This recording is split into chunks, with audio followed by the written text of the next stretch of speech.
Link up. I'm so glad we got to link up. Taking that off me. Yeah. I got the plug, I made the coffee.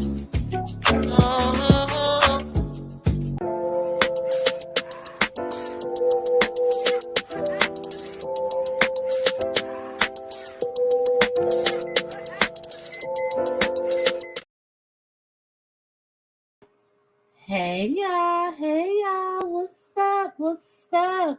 It's your girl, sister girl.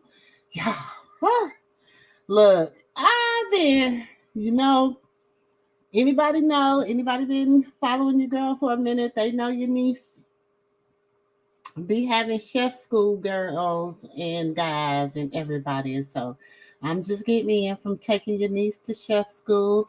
Welcome. What is this? Welcome to the Moo Room. Come on in the room. Hello. Please, like as you come in the room. Come on in the room.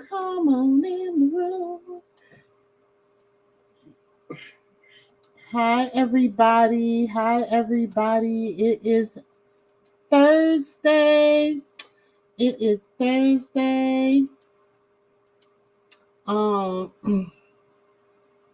And welcome to the Moo Room. We're gonna talk about Risa Tisa, child. Risa Tisa. Yeah, my daughter sent me this story about a week ago. I think that's when it like around Valentine's Day or somewhere around that way. And I was just like, okay, whatever. I just didn't think Miss Risa Tisa was gonna blow up like she been blew up, y'all. So that's what we will be talking about. So come on in the room.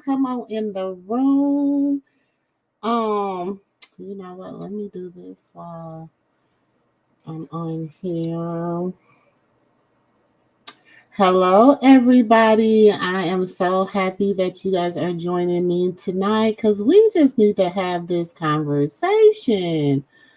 I don't want to do it like that.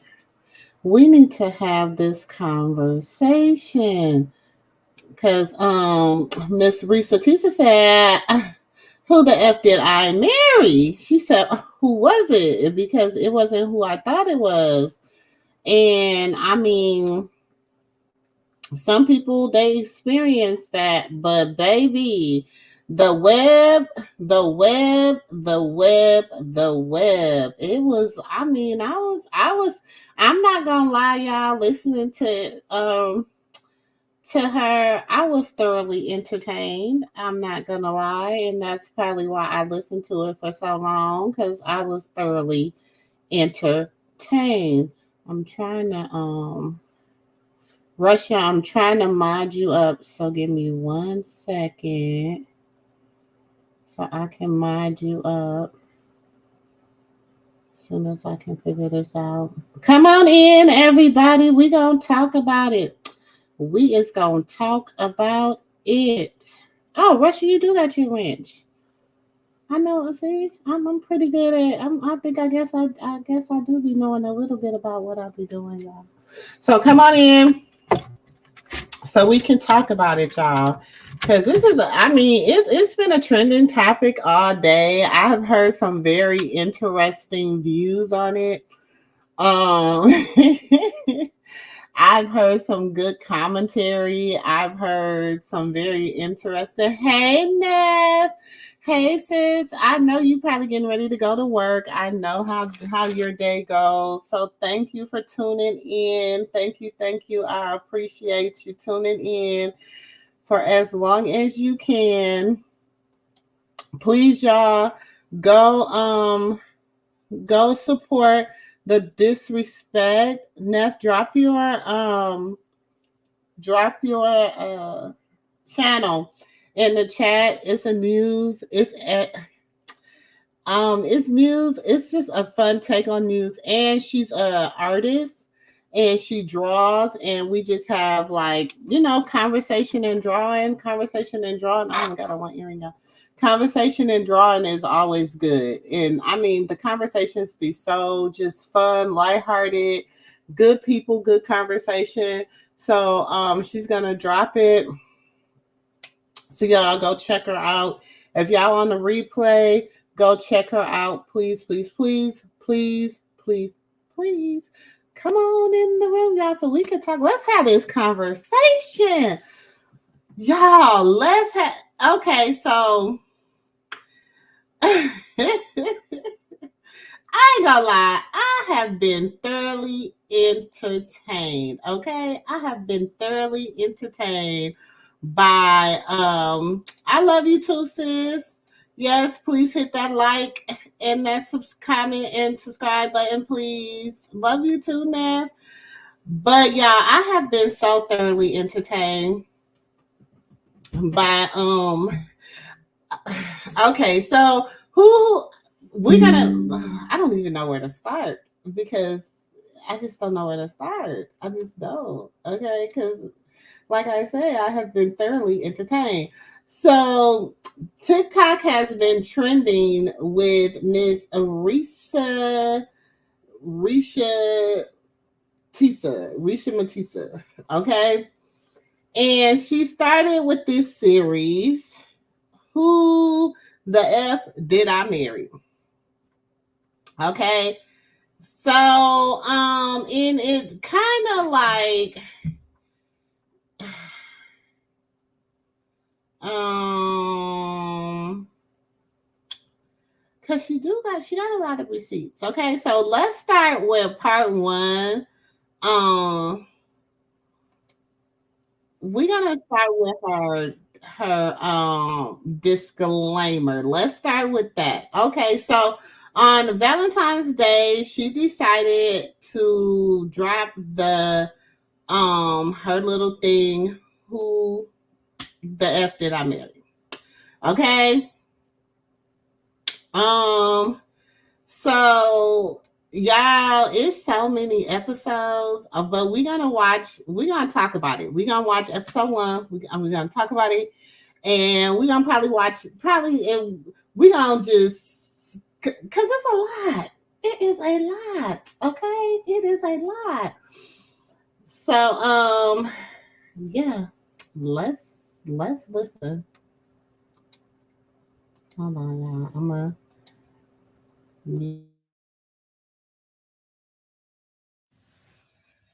Hi, and welcome. We all know why you're here. You're here for part of the new series that I'm calling Who the Fuck Did I Marry? I'm going to create this playlist series, and I'm going to tell the story of how I met, dated, married, and divorced a real pathological liar. Um, this is my introduction slash disclaimer video. First and foremost, I'm going to be truthful, even if it makes me look bad. I'm going to be honest, but I'm also not going to be disrespectful to anyone that was involved. I'm not going to use people's real names because I don't have their permission to do so. And the sister does not want any sort of litigation. I will tell you off the top, I have a sense of humor and I have sarcasm. So things that you see me laughing at, none of this is funny. But in order to get through it, I have to laugh. If I cry, I cry. I'm human. I'm a woman. This was traumatic. Um, I'm going to do the best.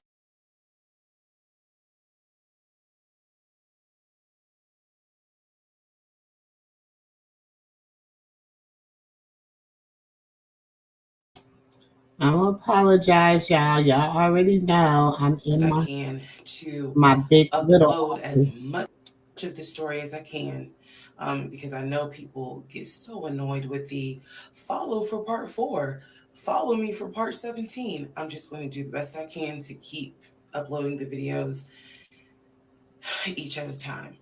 I'm going to go in order from the time we met until the time I got our divorce decree in the mail.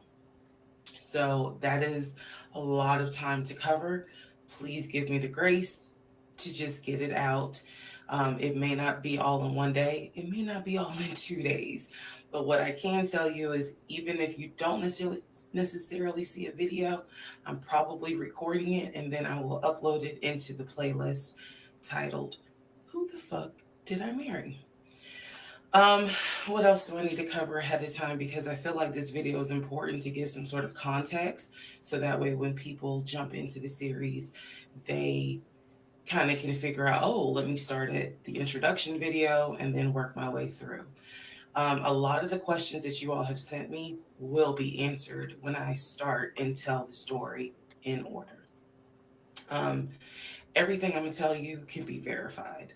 There are people in my life who can easily verify, yes, this did happen. Yes, he really did do that. Yes, he said that. Yes, she did go through that. I have no contact whatsoever with my ex-husband in any way, shape, or form. We do not communicate. We do not have mutual friends or anything where we communicate through those people. No contact. I cannot stress that enough, because I feel like somebody's going to ask me, do you still talk to him? No. I ain't seen him. I ain't heard from him.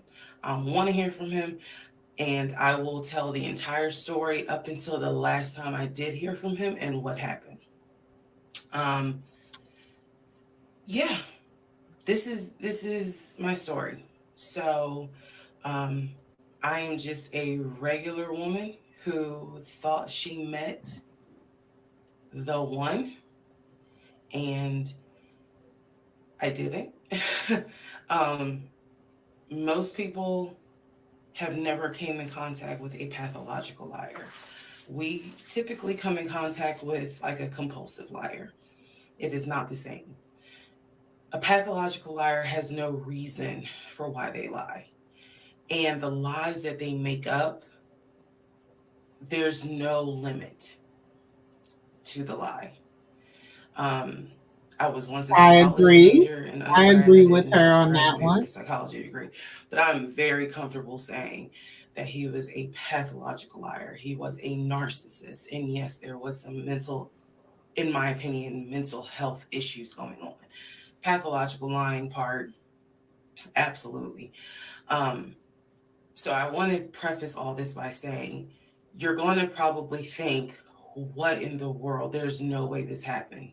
Everything you're going to hear me say actually did happen.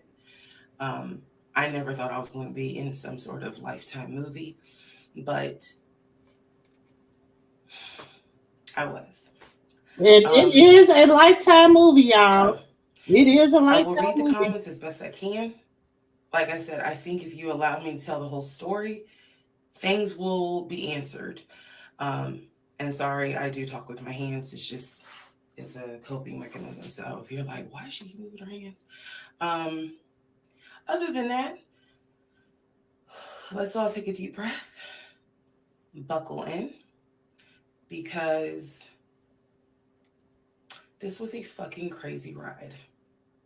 And if you think it's crazy, imagine how I feel as the person who lived it and had no idea what I was dealing with.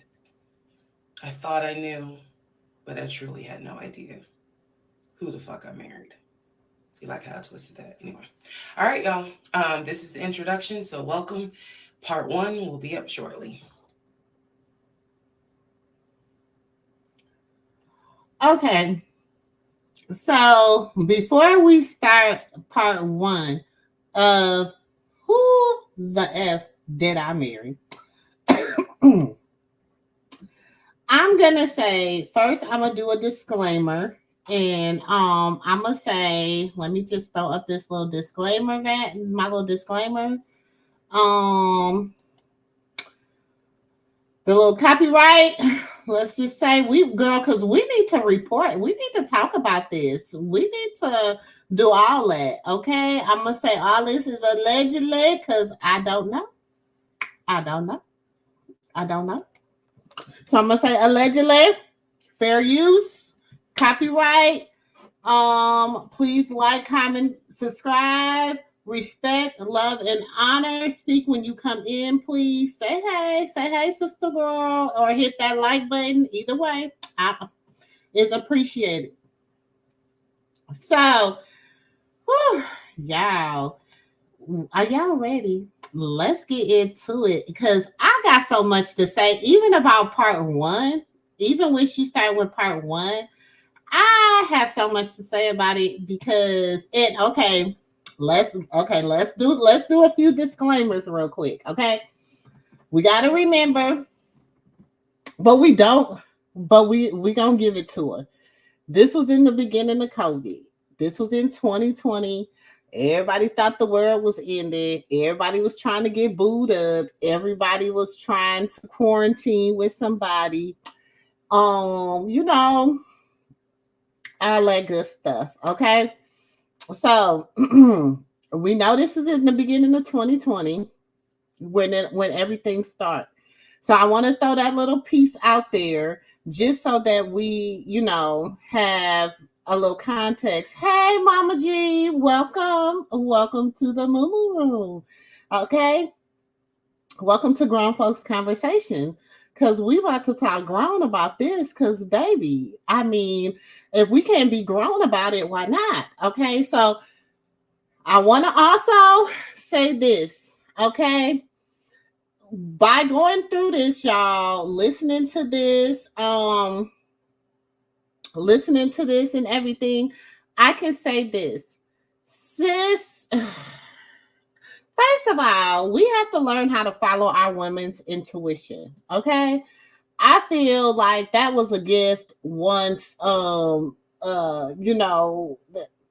better word, Eve messed up. You know what I'm saying? We got the intuition of right and wrong. Okay. So we got the intuition of, you shouldn't. I don't want to be so critical, but I am. I gotta keep it real. I gotta keep it 100. Okay. In my humble opinion, in sister girl humble opinion, I believe sister had a little self-esteem issues. I don't feel like she valued herself, you know what I'm saying? I think, on these I think she was an easy target for the man. I think she was an easy target for him by her being on these dating apps. Some women become easy target for these men on these dating apps, and I believe that she was an easy target, and because in the beginning she acted so naive, I feel it was a reason that he was able to pull the wool over our eyes. Because even let me let y'all listen to part one, because everybody ain't watched it, but I wanted to watch it with somebody, but I have watched a lot of it, y'all. But I just was like, I need to watch it with somebody. So you know what? I'm gonna do something I am going to drop this link real quick, because I mean, let's just have a panel. Let's just talk about it. You know what I'm saying? So I'm gonna drop the link. And so y'all more than welcome to come up if y'all want to talk about how everything, because this is a mess. It is a mess. So let's go to part one. We're going to go to part one.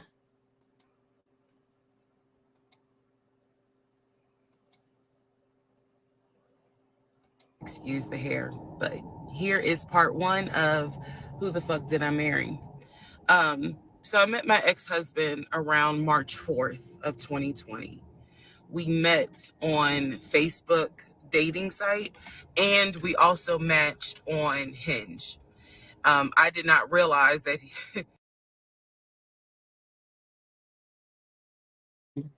Okay. So she said they met on Facebook dating site. And I'm not saying Facebook dating sites don't produce no good relationships. I ain't saying that. I'm not saying that.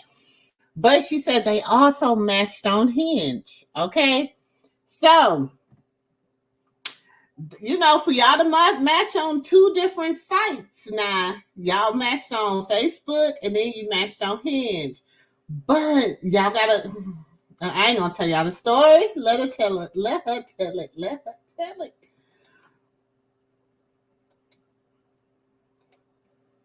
He was on both under two different names. So one was his actual name, and the other one was a variation, like a nickname that he called himself. Different pictures. So it was a running joke between us. Oh, you ain't even recognized that you had matched with me on Hinge. No, I didn't. And also that should have been a red flag. By the way, you will notice in this story, I called it the United Nations of red flags. It is so many red flags that, I mean, you would have thought I was colorblind because I ignored all of them. So anyway, back to the story. We met around March 4th. We exchanged phone. Okay, so she said it was a lot of red flags, but she ignored all of them.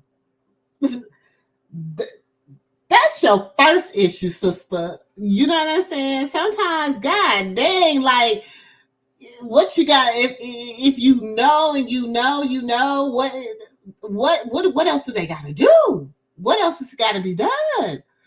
But this is her story, sister girl. Sister girl, this is her story, so I'm gonna let her tell it. Numbers. He called me and we talked on the phone for the first time. In the first phone call, he told me that he had just moved to Georgia from California, from San Diego. His job had transferred him because he was being transferred in as the new regional manager for a major condiment company that is based here in Georgia. I'm not going to say the name. And so we also talked about his childhood. He told me he grew up in Philly. He's from Philly. Both of his parents were deceased. This is the first phone call. Both of his parents were deceased. His father was a Philadelphia police officer. His mom was a teacher. He also told me he briefly lived in Augusta with his family. He had 2 brothers and 2 sisters. He also had 2 half-brothers on his dad's side. First phone call. So I'm just giving you guys the backstory. This was the first phone call we had. So we talked about family. We talked about friends. We talked about our jobs. At the time, I was working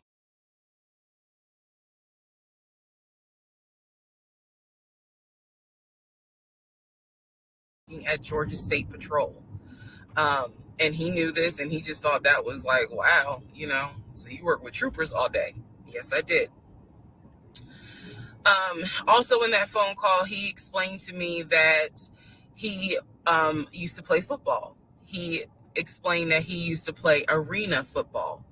I know nothing about arena football. I know about NFL. I know about college. Go Dogs. But I don't know anything about arena football. So he explained to me that he used to play arena football.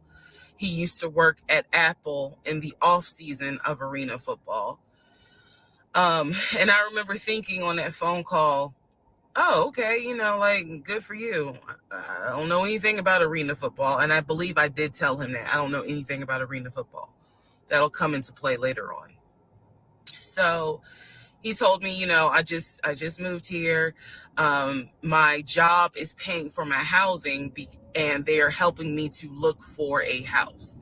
He was like, right now I'm in Gwinnett County, but I'm trying to look for a house, ideally in Atlanta, like Brookhaven, Sandy Springs. He was like, I really would like to move out there. And so I thought, that's great.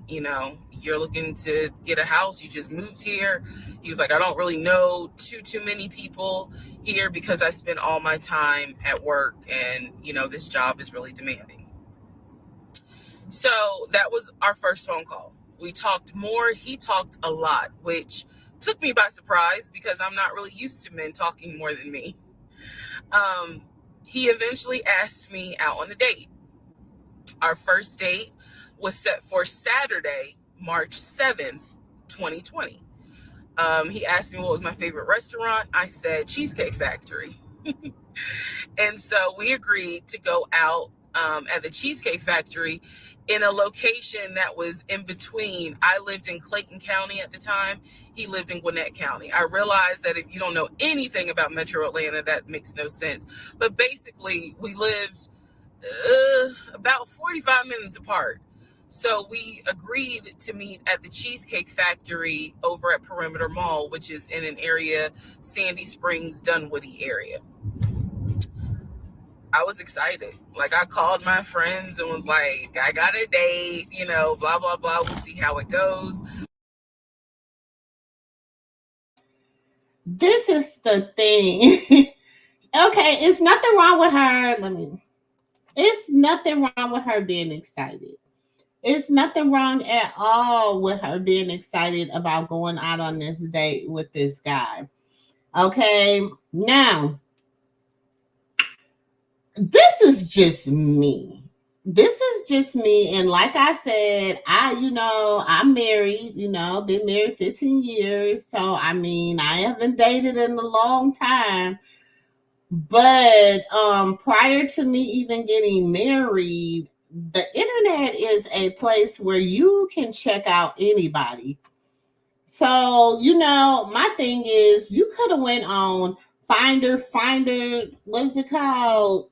People Finder, whatever it is. You could have went on any of them little sites and checked bro out. I guess this is me. If I was in the internet dating field and I met somebody on the internet, I'm going to check them out. I'm going to kind of look into them, look into who they are, look into some things about them. Baby, I'm going to be on Facebook. I'm going to be on TikTok. I'm going to be on Instagram. I'm going to be on X. I'm going to be on MySpace Planet, Black Planet. Baby, I'm going to be on everything because you already said that he was, y'all had matched on Hinge as well as Facebook dating. So you know that he's on a lot of dating sites. You matched with him on two. So you know he on a lot of dating sites. And you really don't, you just had one conversation with him, whatever. Y'all talked you said he talked a lot, but yet you didn't get none of your questions answered. I'm just confused. That's just me. I'm confused. I could be. I don't know. Mama G says she accepts the responsibility, as she should. Mama G, she should accept the responsibility. She should, because you didn't vet him. Look, as a mother of 5 girls, vet these men. As a mother of 4 boys, 4 young men, vet these women, vet these people. Why wouldn't you have vetted him? As the story, y'all, the way this story moves forward so fast, she didn't even try to vet nobody. She didn't even try to do anything. Right, Mama G, trust your gut. You were saying that something didn't feel right. Like you knew the first red flags is that y'all matched on 2 different sites. Now, the likelihood of that is, I don't know, y'all. I don't know. Please hit that like button. Please, if you haven't subscribed, please hit that subscribe. It ain't nothing. It's all free 99. I am not monetized, so I appreciate all that. Please, please, please, please. Hey, Unicorn. Hey, sis. How are you? Sis? Welcome to the room. Welcome. Okay, we're going to get back into her. We're going to let her finish her number one. I just had a few. I'm like, we're the jury. We is the jury tonight. Not the jury. We the jury. We do jewelry. But right now I'm objecting. I'm doing some objections. I'm being an attorney right now, y'all. I'm being an attorney. I am doing some objections right now because there's some things that I am objecting to, and I am objecting to the fact that we as women need to learn how to vet people. Even the men. Even the men. I even tell men, like, you need to be vetting your future wife. You need to be vetting like your girlfriend. You need to be like, because unequally yoked is a real thing. It's a real thing to be unequally yoked. Okay, but we gonna let her finish. Risa Tisa finish telling her story, baby. First conversation was good. Hopefully he looks like his pictures, because that's always an issue with online dating. Hopefully he looks like his pictures. So on my way to our date, I took 285, and literally right before I got to Boulder Crest, the exit for Boulder Crest, I heard a boom and I lost control of my car. Thank God that not thank God, but I knew what to do. So I did not crash, but my tire blew out. So I called him and I said, hey, I'm so sorry, but my tire just blew on 285. I'm slowly making my way off the exit. I believe I pulled into a Chevron gas station. And I said, I got to get this fixed. I don't know what to do. Like, I'm a damsel in distress kind of thing. He kind of paused. He got quiet and he was like, tell me exactly where you are. Drop your pin. So I dropped the pin and he came to the gas station. Got out the car, and I was so relieved that he actually looked like his pictures that I was like, oh my God, he's actually attractive, because he's like 6. Sister girl gonna call cap on that one. I mean, sorry y'all, I'm eating this cookie. Beauty is in the eye of the beholder. I'm gonna say that. Beauty is in the eye of the beholder. Now, there could be two reasons why he came. He could have thought she was lying and was trying to ghost him. Or he could have been, at that point, a nice guy. Okay? Now, because of how the story goes on, I must go with he thought she was trying to ghost him and he thought she was lying about the tire. That's why he showed up. But nevertheless, he did show up. Nevertheless, he was being a gentleman. Nevertheless, okay? But let's let her finish telling her story.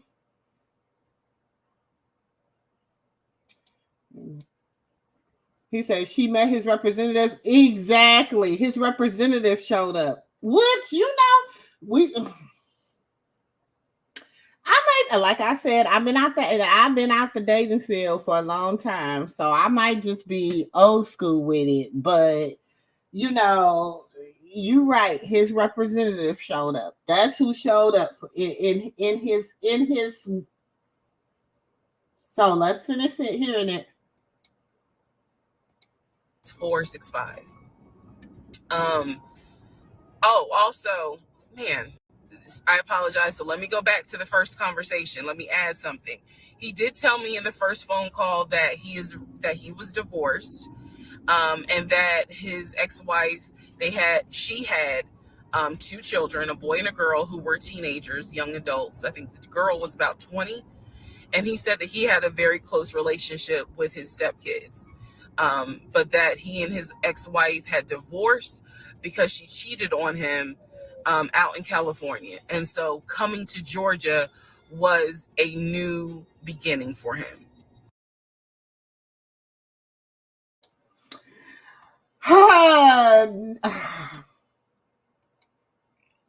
Okay, is Sister Girl being too skeptical? Because that would have been like, I'd have sat back and been like, really? Really? See, I'm a little bit of. Really? What's your full name again? Okay. When is your birthday, sugar? Okay. Okay. You said you and your ex-wife lived out in California. Hmm. Okay. Okay. I'd have been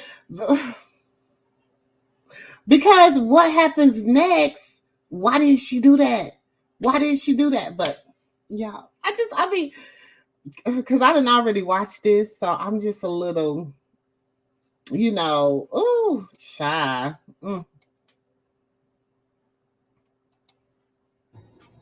She was still out in California. The kids were still out in California. And so, he was like, I can't stand her, but I still want to be in the kids' lives. I have to put that in there because that will come back later.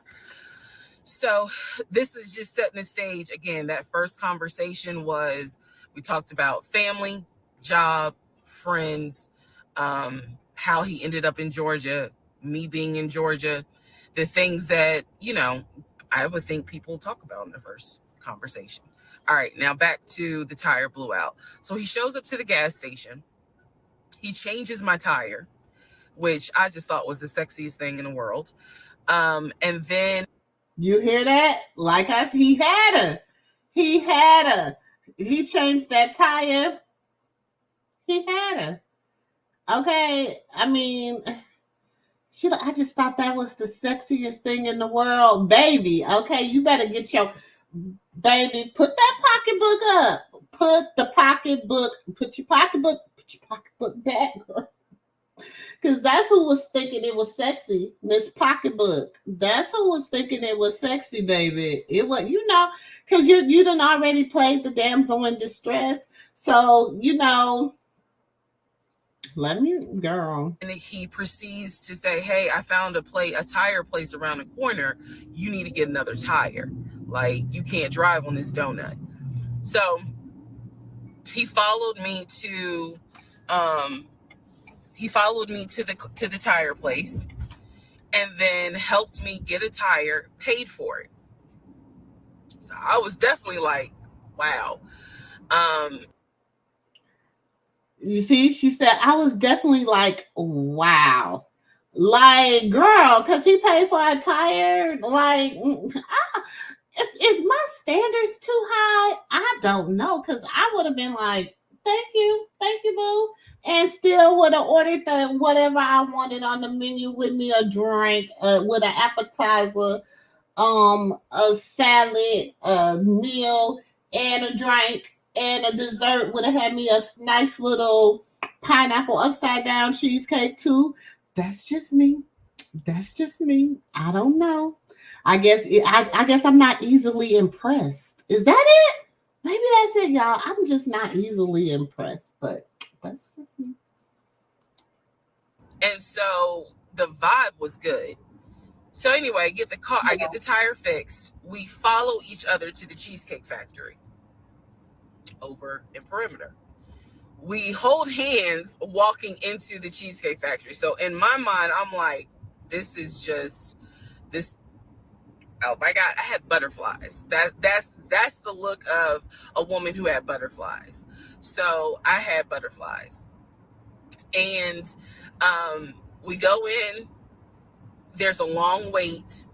And so we sit outside and we just talk. And the conversation's great. And this is where he tells me what it is he's looking for. He tells me, I believe at the time he was 42. He was like, I want to get married and it be for real. He's like, my parents were married 40 plus years before my mom passed away. And I want that. I want marriage, family, a house.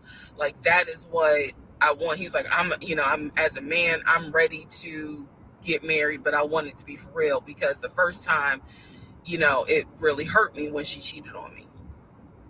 So he's telling me everything that I wanted to hear. And so he was like, what is it that you want? And I said pretty much the same thing. I was like, I'm ready to get married, definitely want to have a family, and I want to marry my best friend. So we both put on the table that we wanted marriage. And this is the end of part 1. Oh, this is the first date, y'all. This is the first date, okay? Girl, it's so much. It is so much. It says, my picker is broken. I stopped trying years ago. Mama G, not your picker is broken. Girl, Mama G, you ain't gotta choose them, Mama G. Just sit back. God will let him choose you. Trust me. Trust your girl. Trust sister girl. Trust it. But this right here gave me too many red flags. Too many red flags. Okay, and look, there is nothing wrong. Okay, y'all on a date. Y'all having this conversation. Y'all, he's like, this is what my future dreams and hopes and whatever. Like my husband, we were friends. Like we didn't really date. We didn't really do any of that. Really, we just started dating since we've been married. Like, so, excuse me, we just, we were friends. We ended up getting married. And then from there, we just, we did things maybe what people would call backwards, but it was a blessing because we went to marriage counseling. We went to all these other things because we were such good friends that sometimes people don't understand when you're marrying your friend, you overlook a lot of stuff because you know them in a different place. You know them as your friend. You know them as you see them in a different form of vulnerability. And so it's not so I that's why to us marriage counseling was so essential because I couldn't, like, he was my friend. So it's a lot of things that as a wife was not okay, but as his friend I could accept that, if that makes sense. And the same thing with me, as my friend he could accept some things, but as my husband it would have not been okay.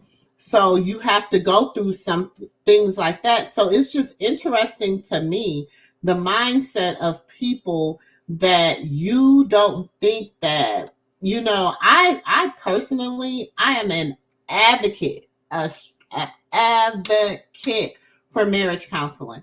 I am a big advocate for marriage counseling, premarital counseling.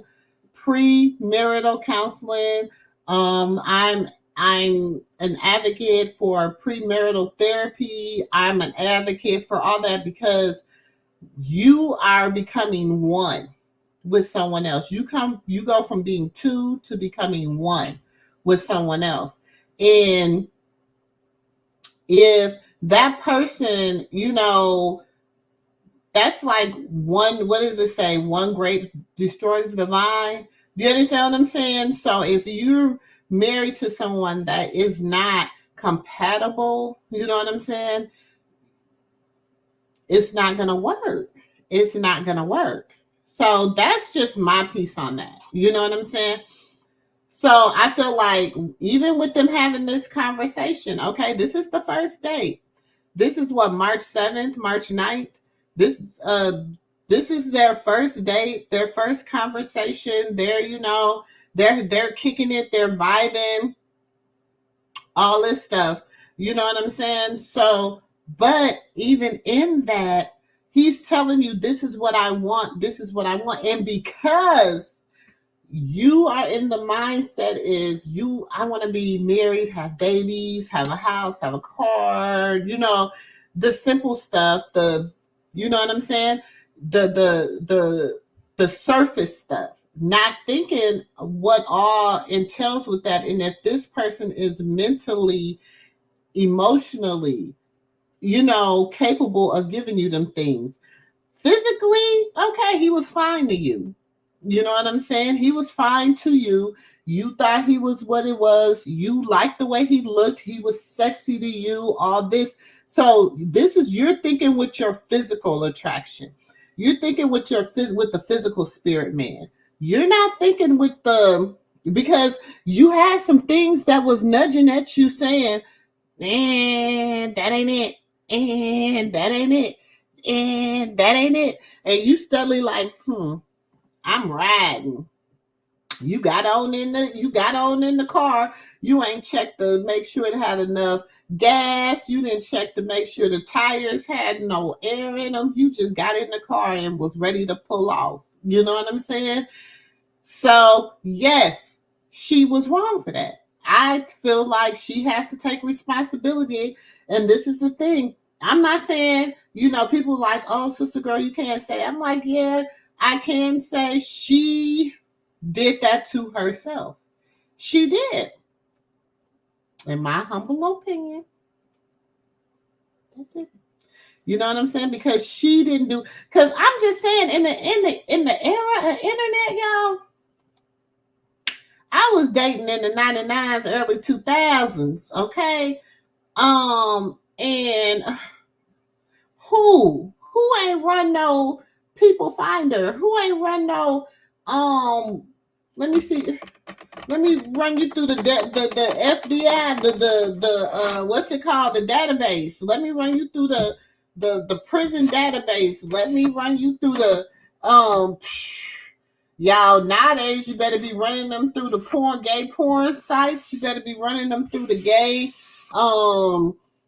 dating sites. You better be running them through everything nowadays, baby, because as you can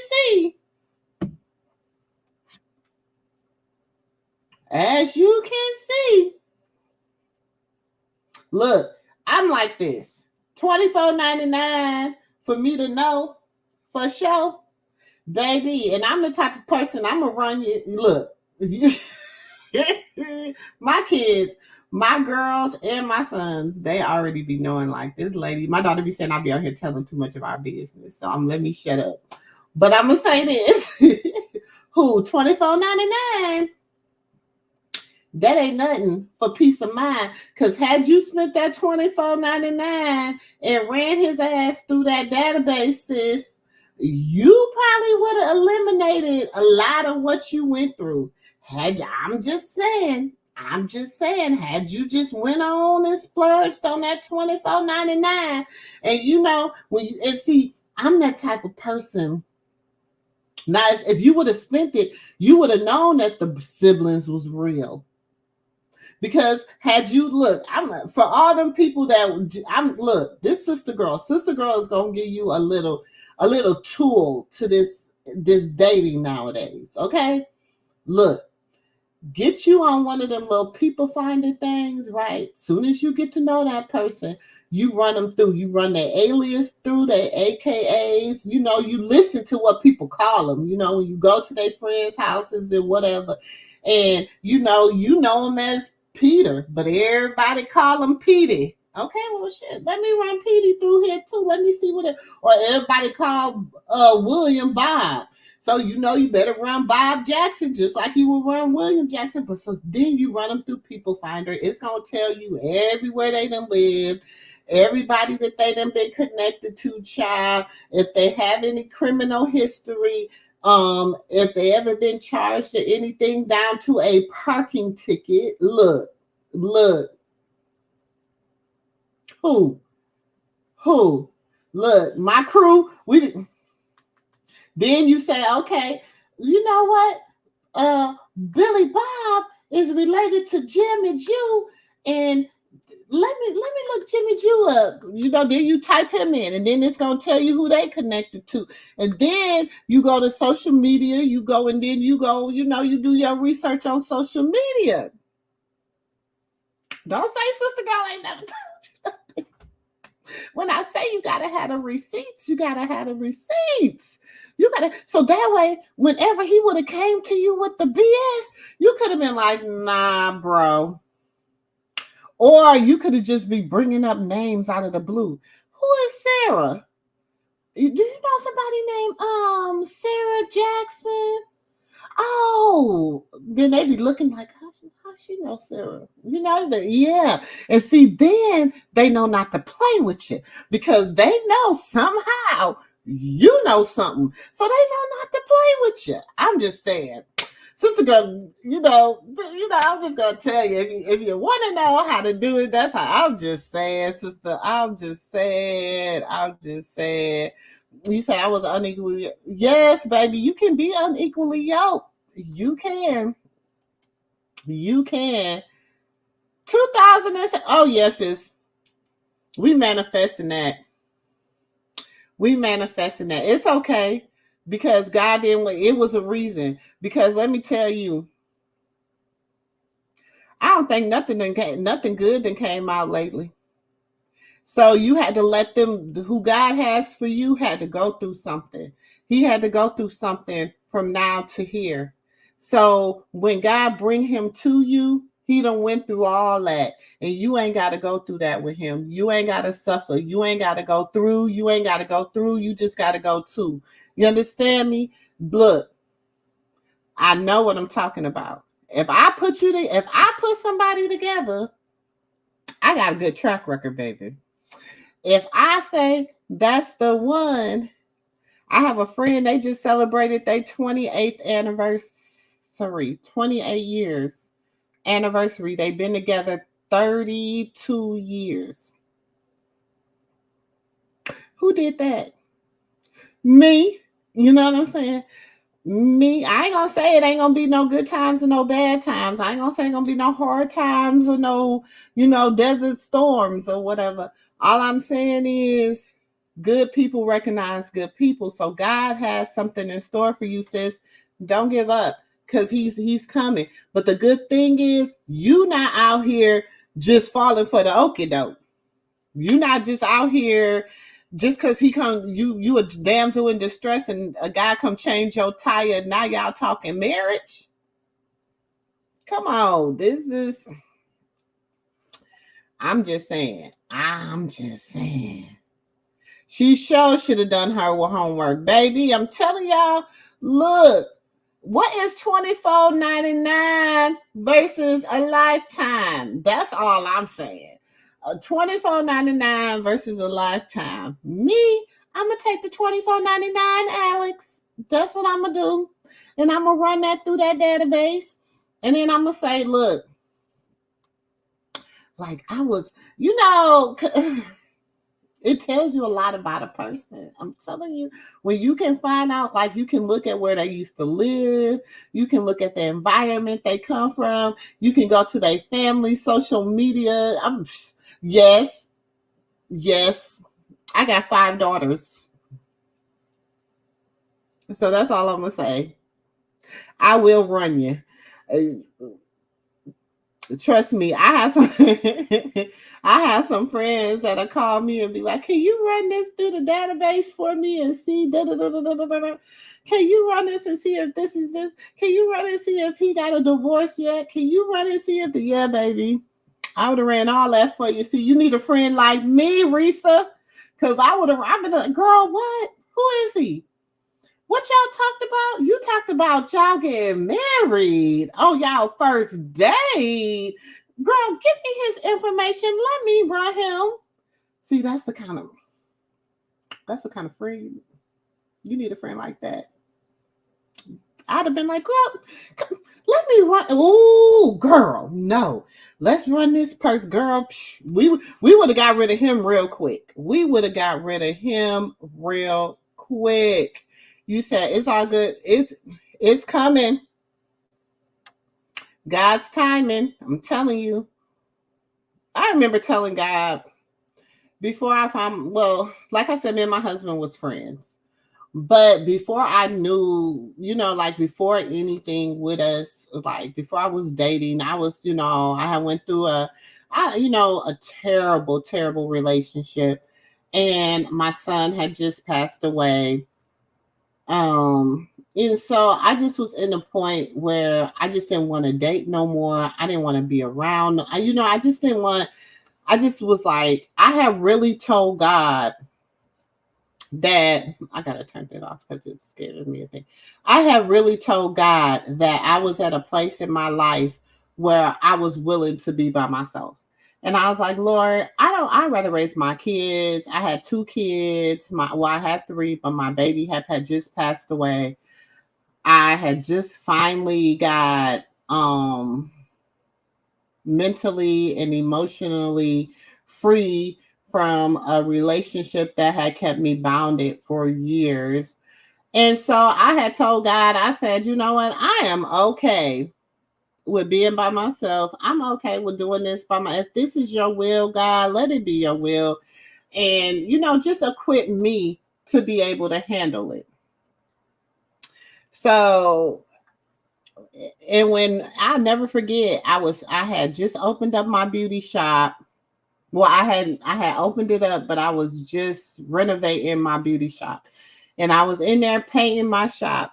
And my dad and my mom was like, this is your husband. He's your husband. And I'm like, yours, he got kids, he got, you know what I'm saying? That was just not my expectation of a man. You know what I'm saying? I'm like, he can't even keep a solid relationship with the relationship he got. How is he my husband? That was what I had said. You know what I'm saying? My dad and my mom, who had been married 48 years, they looked at it and my daddy said, I said, that's your husband. My mama said, that's your husband. I said, no, he ain't my type. And 2 years later, we were getting married. You know what I'm saying? So you just never know. You just never know, y'all. You just never know. I don't know. Yeah, she do need me, Mama G. She do need me. She need me. Thank you, baby. He would have been 17 this year. He would have turned 17 on he would have turned 17 on January 21st. So it's, you never as a mother, you never stop grieving your child, but you just learn how to cope with it. You know what I'm saying? So God has blessed me. He gave me double for my trouble. He gave me triple without the ripple. You know what I'm saying? So I have been blessed. You know what I'm saying? He gave me 3 more after that one. So, but had I been selfish, and because I was one of them people where, let me get back up here real quick. How am I sharing this with y'all? I was one of them people that believed in the fact that it was my body. I wanted a lot of kids, but I just felt like I wasn't gonna get married. I wasn't gonna have that. So I was okay at one point in my life. I was just like, Lord, I am okay. I don't have to have any more kids. I don't ever have to, you know what I'm saying, be married, all this good stuff.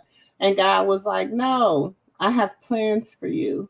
You know what I'm saying? So, Mama G, God got plans for you. Neff, God got plans for you. All my sisters out here, God got plans for you. You know what I'm saying? He will give you the desire of your heart. You know what I'm saying? Even when your heart is aching and you feel like the desire is gone. He knows the desire of your heart and he will give that to y'all. Just a little sidebar from Sister Girl in the Moo Room. Just a little encouragement. Stay encouraged. Stay encouraged. Know that there is someone out there. But sometimes God has to work on that person for you. You know what I'm saying? And work on you for that person. Because sometimes we think we ready and all this other stuff. And we got so much other stuff that we need to work on. We got some things that we need to work on.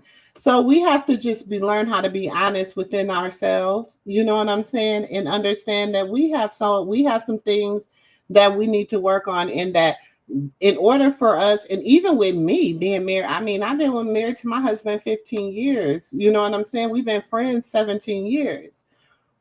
I met him at the lowest point in my life, and he has, like, I remember him telling me one time, he was like, I've never had to go through this, because if you think about it, when you're with somebody for 17 years, 15, 16 years, sometimes that's the longest relationship that person has ever been in. Because some people, they don't have long relationships with their parents. They don't have long um other relationships. So when you're married to somebody, or you're physically with somebody for a long period of time, that is like, you have to grow together. You know what I'm saying? Hence why, and I'm gonna say this, and y'all, please don't get mad at Sister Girl, but I understand it because somebody kind of broke it down to me this way. Hence why some people call their baby their significant other daddy or mama. You know what I'm saying? Now people might get mad, say that I call my husband babe. He called me babe. You know, or sweetness, or he called me, you know what I'm saying? Like, we have our, I mean, I don't never call him daddy because he's just not my daddy. I was blessed, baby. I had a father and a daddy, and I didn't need another one. So we've been good on that. We've been good on that. But I'm just saying, you know what I'm saying? But that just goes without saying. It just goes without saying. You say yes. I say people are often blessings in seasons. They are. They are. God will put you with. See, sometimes we want to be with who we want to be with. We don't want to be with who God puts us with, and we don't want to be with who God puts in our corner, or puts us. Sometimes God will put somebody that he needs you to just be around that person. It's like the spirit man. You know what I'm saying? Your spirit man needs to feed on a good spirit, a like spirit. You said, you know what I'm saying? So you call your what yummy? You call your what? You know what? Unicorn, I am. Don't you get on here starting with me tonight? You hear me? Because I'm you know what? I don't even don't you know what? I don't even want to know, because I already know. I'm afraid to know. I'm just gonna put it that way. I'm child with you. You just, I don't know. I don't know. Oh, you said your husband. Okay, your hubby. Okay, okay. That's what I'm saying. You okay. Cause you know how you be I love me some unicorn. That's my sis. That is my sis. Man, you meet some good people. Unicorns, good people. Mama G, good people. Sonic Boom, good people. You meet some really good people out here in these YouTube streets, and them is some good solid people out here in these YouTube streets. So, let's go to part 2, y'all. We gonna go to part 2 real quick.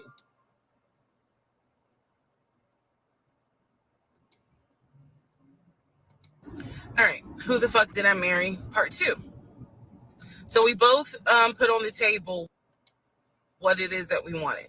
We both had established we were dating for marriage.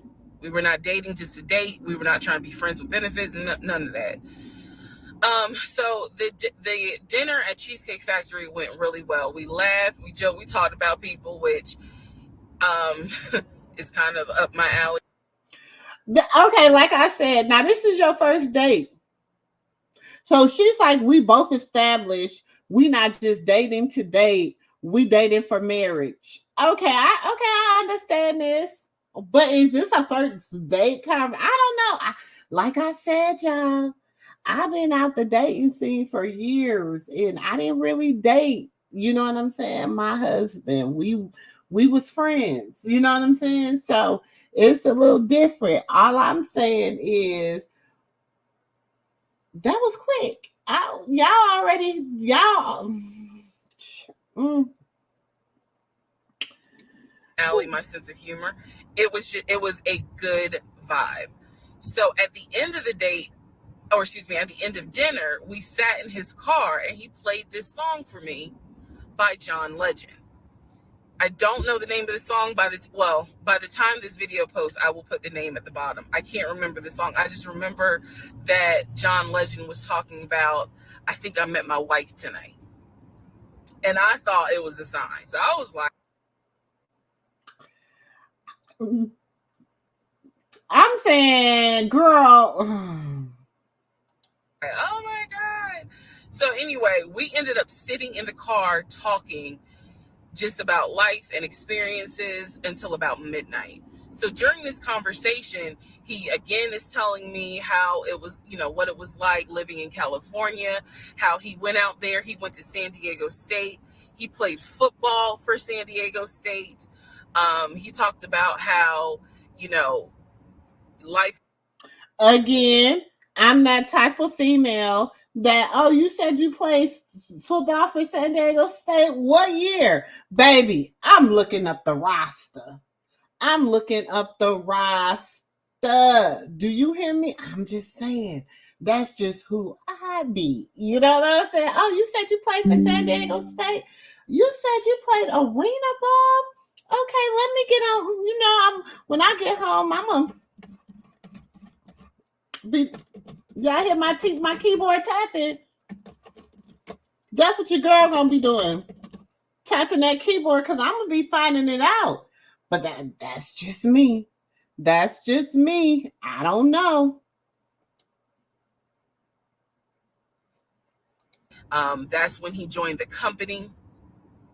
And then he explained that he also did arena football, but only did it for about 2 or 3 years. He claims that while he was doing arena football, the team that he was on won a championship. But again, keep in mind, I don't know anything about arena football. So I was like, okay, I didn't know that they had championships. And he was like, he got a little offended, like, yeah, they got championships. And, he was on that team. So he talked to me about how he worked at Apple. He worked something in the IT area of Apple, but it within the store. Again, it was one of those. It's like when I tell people I used to work at Amazon. I really wasn't paying much attention to it. Why? So I'm just saying, he told you he worked at Apple. He told you this. Like I told y'all, she need a friend like me. She look. Y'all, sister girl is telling the truth. When I say I will run, if my loved one tell me they dating somebody, I'd be like, look, it got to the point where they have to be like, I'm not gonna tell you who they is because I don't need you running them right now. Cause I'm gonna run it. Let me run this. Let me see how much what is. Oh shoot! Hey, life with joy. Hey, life is joy. Hi, sis. She says she was green, no experience. That's why he was able to do that, and she may have been a bit desperate. That's why he knew how to get in, because they was looking for her, and she's just played into it. But that's my thing. Like, it's so much, and I agree. Like. Even with that, y'all, it's no way possible you can be entirely this green. I'm just, you mean to tell me at no point you done met this man online, you done met this man on a dating app. At no point do you not try to run this man's statistics. I'm just saying. Let's let her finish telling her story. Let's let her finish telling it. We talked about all that. We talked deeply into what happened with the ex-wife. It's because I asked. He was not volunteering all this information. So in other words, I get very uncomfortable when men start talking about their ex a lot. That's not what happened. I was asking questions because I was really trying to figure out, okay, are you ready for a relationship, or are you still missing her? So we talked about that. We talked about my exes. That was a mistake I made because I talked about how I dated at one point in time somebody I worked with. That will come back later. And he seemed real cool about it. He was like, that was before me and blah, blah, blah. So the conversation was good. Midnight comes and I go home. Yes, I went home. We ended up talking. Mind you, our first date was March 7th.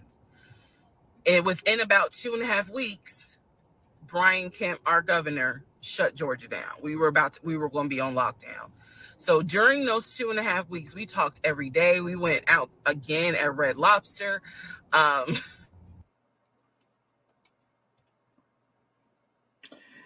Red Lobster, girl, that's the IHOP of seafood. Now let's clear. Red Lobster. That's what I'm saying. Like all the places in Atlanta, sis, Red Lobster. Okay, I know, sister girl, give her a break. Give her a break because poor baby, she just wanted to be loved. She really just wanted to be loved, y'all. That is it. She just really wanted to be loved. That's it, and that's all. You right, Mama G.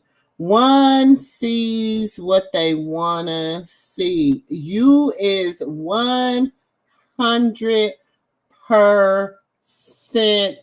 right with that. Because, baby, you have had many red flags. Okay, now mind you, 2.5 weeks. 2.5 weeks. And you feel like 2.5 weeks was a long. You didn't even really know him. This is the thing. You did not know him. And why didn't you vet him? Why? Now, my thing is this. When the governor shut the thing down, that was the best time to get to know him. But the way y'all story was going, y'all was just moving, like just doing too much. Y'all wasn't even getting to know each other. Y'all was doing too much. Thank you, baby. Y'all wasn't even getting to know each other. So you said also she didn't want the true she was in love with the fantasy, lying to herself, so the red flags and painted her nails red. Okay, girl, she was the Lulu. She was being Lulu. She was really trying to y'all, I don't look, I'm just saying. Y'all, this is my favorite. Look, I know this is my favorite bag. I need to put it up, y'all. This is my favorite bag. This is my Teflon, my pink Teflon. I love this Teflon bag. I know it don't go with everything, y'all, but it's my favorite bag because I love pink, as y'all can see. I love pink. I just want to share that with you. But I was in here looking for something. But let's let her finish telling her story, y'all.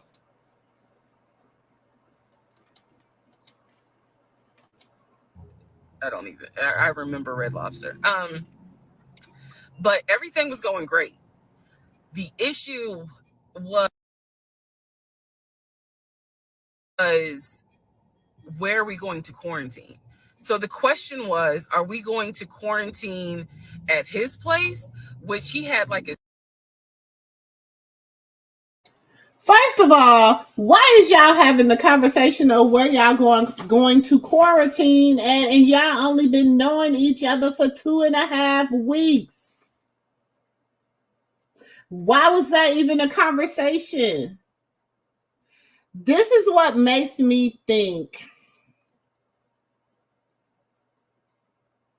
that I ain't even gonna say the elevator don't go to the top floor. That okay, I'm gonna say this. I think this is just me. Within them 2 weeks, or even that night, maybe I don't know. But I think she gave him some. And you know what they look. You know what they say about not so attractive men, right? That they make up for it in other areas. So I'm thinking maybe that's because I'm like, girl, 2.5 weeks, and y'all trying to figure out if y'all gonna quarantine together in the same, like, bro, I don't even know you. I don't know you. I don't care if we've been talking for 2 weeks, 2.5 weeks. We've been talking every single day. We done went out to Red Lobster.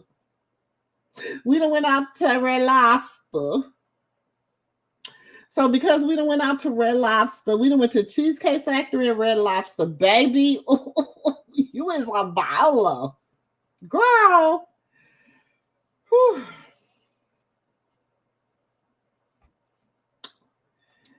Anyone can act for ease. Girl, anyone can act. Shoot, I know people that been acting for 20 and 30 years.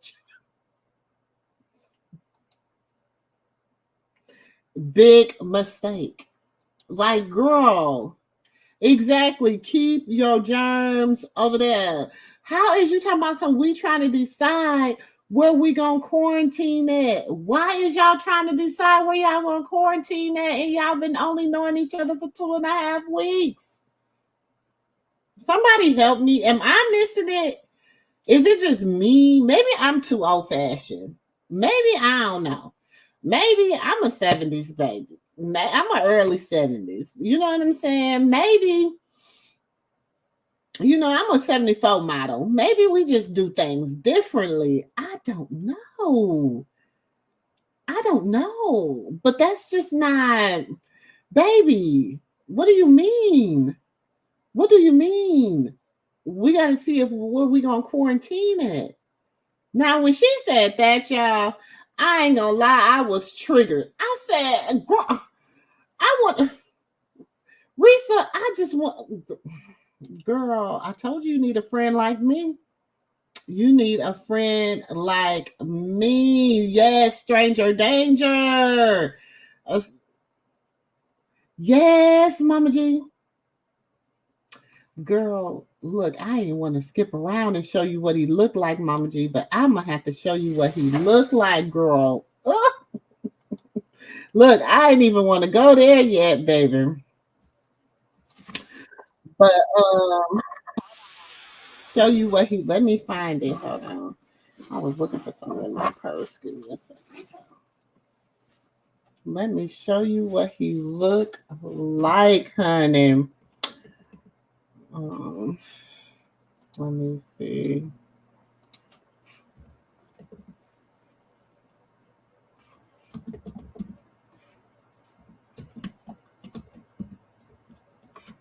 Hold on, y'all.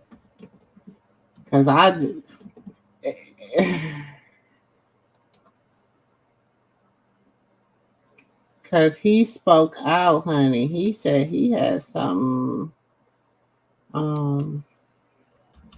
He had something to say. Was it on here where I found it? Where is it at?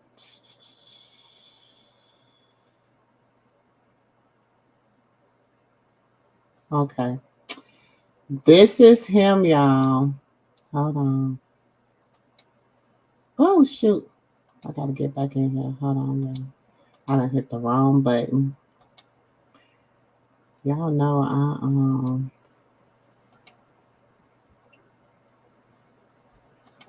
about some issues that don't even matter.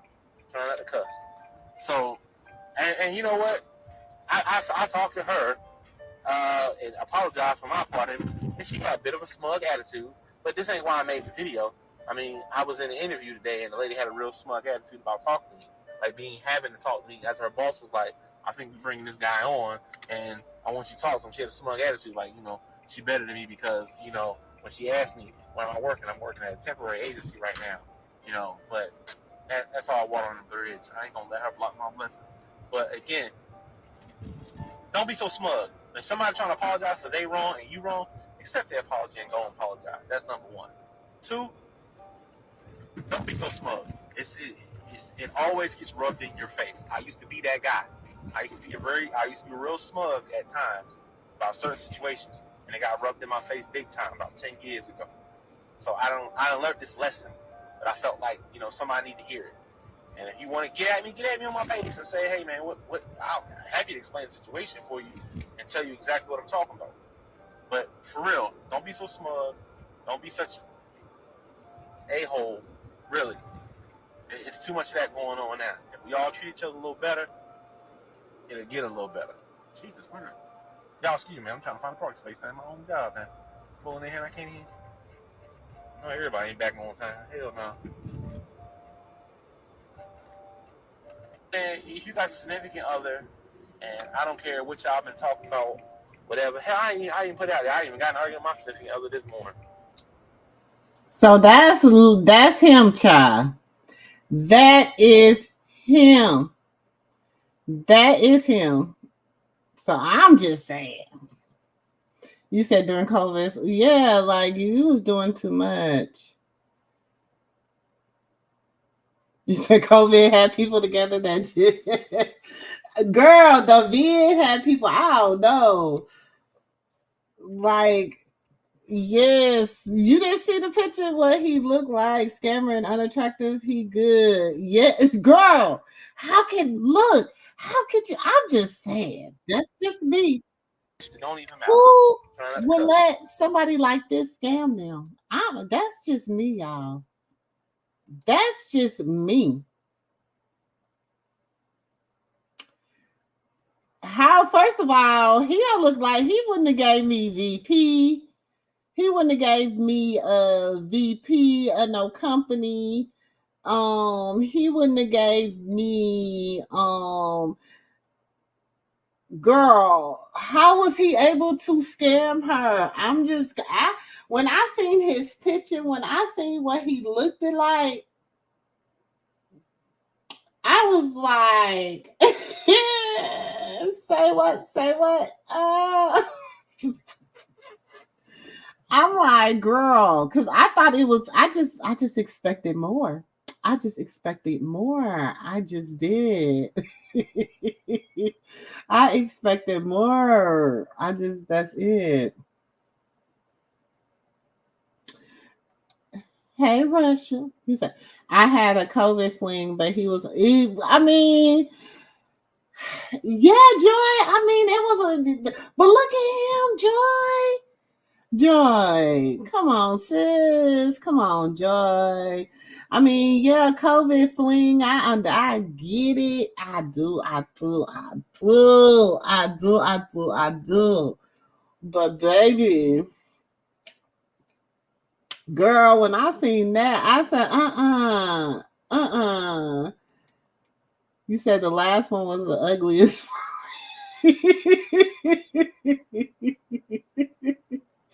He said he might be slow, but my thing is, I didn't want to say that about sis. I didn't want to say that about sis Joy. I didn't. But I'm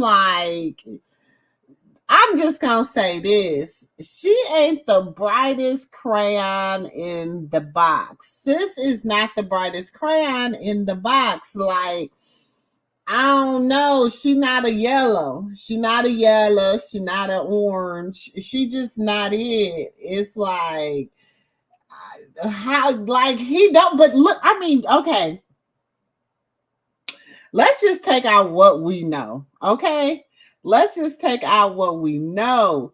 Just look at him. Let me put him up. Look at him. Look at him, though. Like, what could he have told me to, what could he have told me to convince me? What could he have told me to convince me? That's all I'm trying to say. How is he? Because, bro, he just looks like, he just doesn't look like. Is it just me? Maybe I'm just too skeptical of people. But I'm like, read the room, sis. I don't know.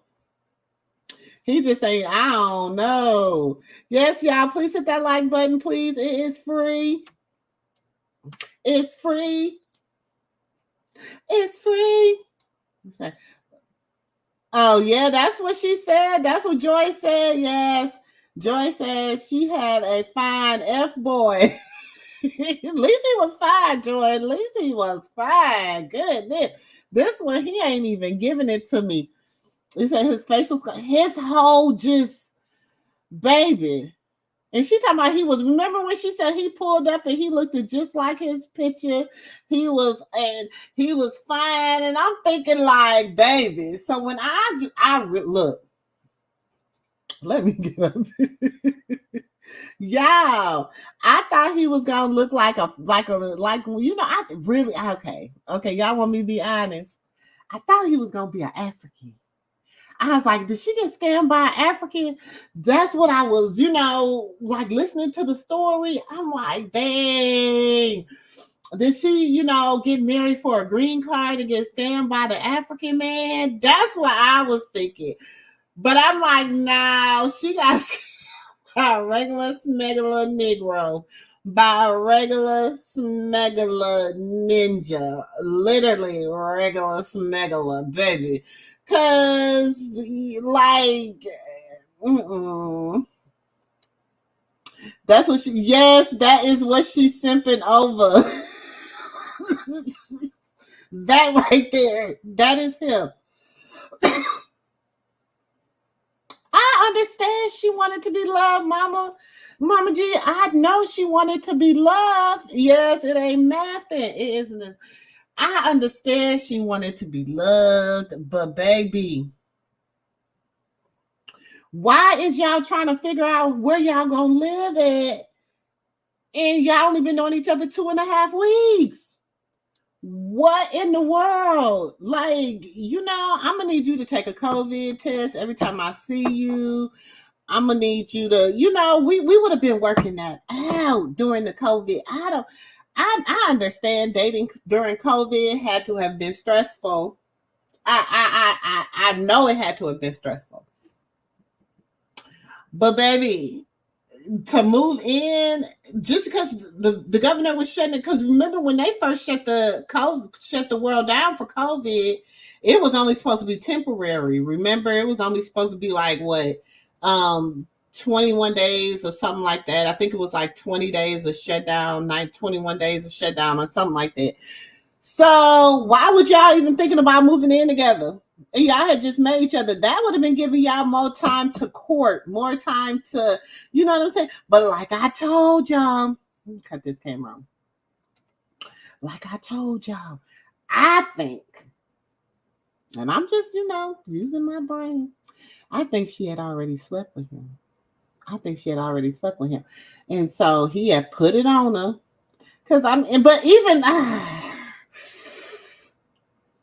I mean, the look of, like, looks can be deceiving. Beauty is in the eye of the beholder. Sister girl, be nice. Be nice, sister girl. Be nice. He just ain't my type. I'll just put it that way. I don't think he ain't my type. That's all I'm going to say. He just ain't my type. Baby, he don't even seem like he got no sparkling personality. He looked like when he lied, he stutter. You know what I'm saying? Like, you know he lying because he's studying. Like, whoa. If I was over there. That's what he looked like. He looked like one of them, you know, like it was like, you know, he lying. Like, you know, I done encountered a lot of men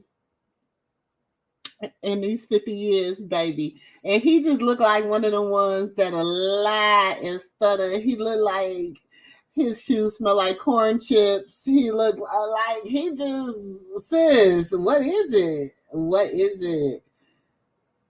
A VP who get veneers? Who get That's what I'm saying.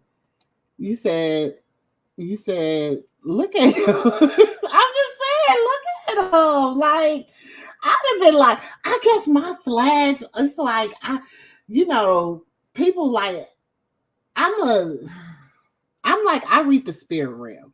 So, they say, try the spirit by the spirit and know if it's of God. I'm one of them people. I'm like, people can come around me, and if they could be sweet, they could be cute, they could be fine, they could be sexy, they could be all that.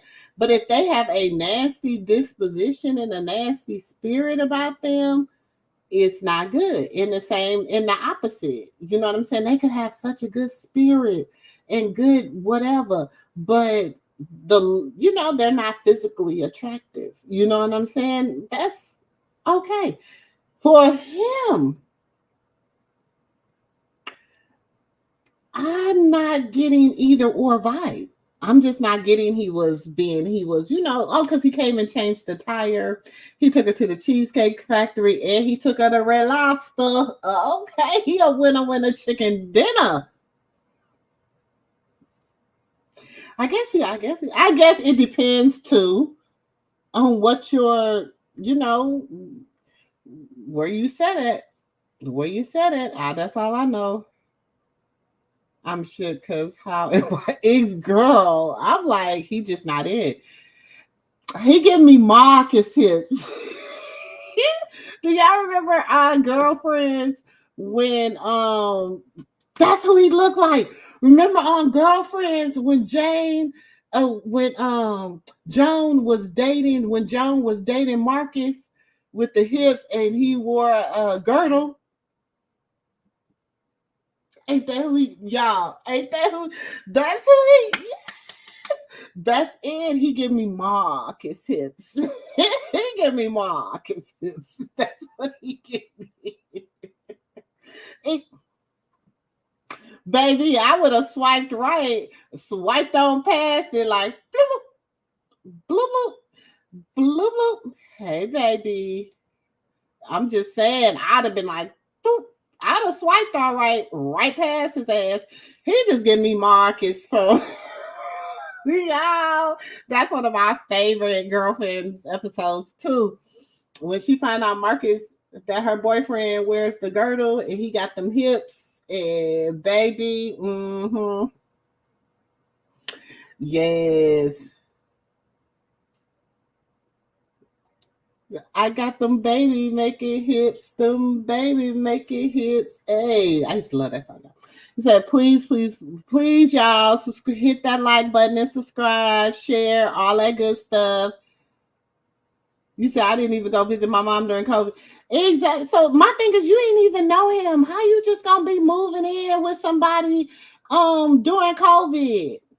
Like, you don't know him. And this is the thing, y'all met on Face Place. Anybody know Sister Girl? No, I call it Face Place. On Face Place, everybody got a face. Okay, it's not theirs. It could be who they. It ain't gonna say it's who they really are. But on Face Place, you can be anybody you want to be. On Face Place, so you met him on Face Place dating. Now I'm curious to know what Face Place dating is doing, because baby, so was you in the desperate and singles room? Because that looked like what he came out of. And you probably was the only one that gave him a vibe. I'm just saying. I don't see too many women being like, okay, he fine. And then you like, oh yeah, I was so excited. He looked just like his picture.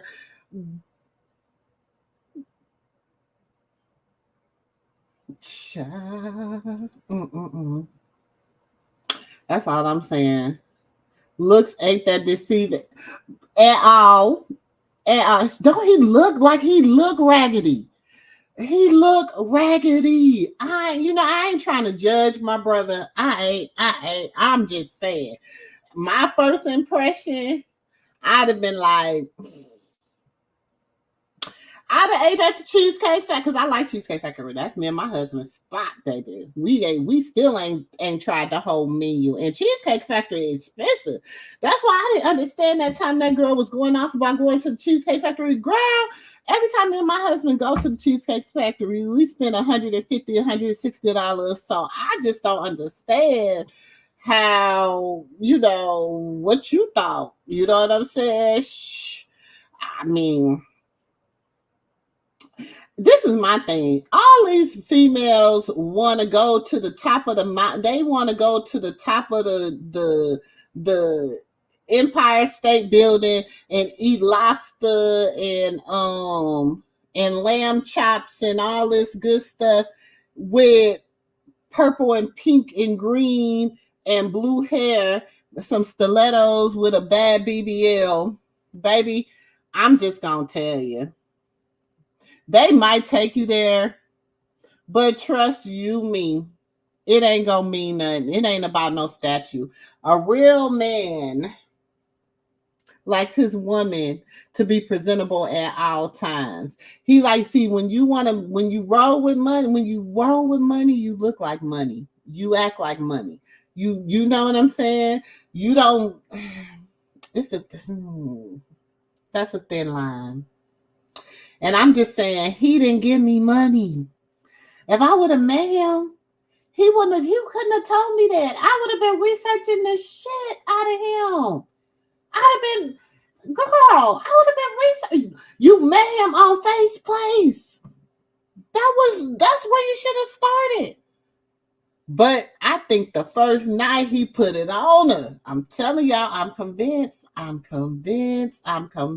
he put it on her. He might be stumping with the big dog. He must be stumping because, baby, he had her shook like a crook, baby. He had her all the way like, You said everyone is a sucker to me the first year. Exactly, girl. 2.5 weeks, and we were trying to decide where we was gonna quarantine, at his house or my house, bitch. I mean, excuse me. See, she got me going there with her. See, that's how I might talk to my friends, y'all. I'm sorry. They might have to catch one of them when they doing something stupid. But girl,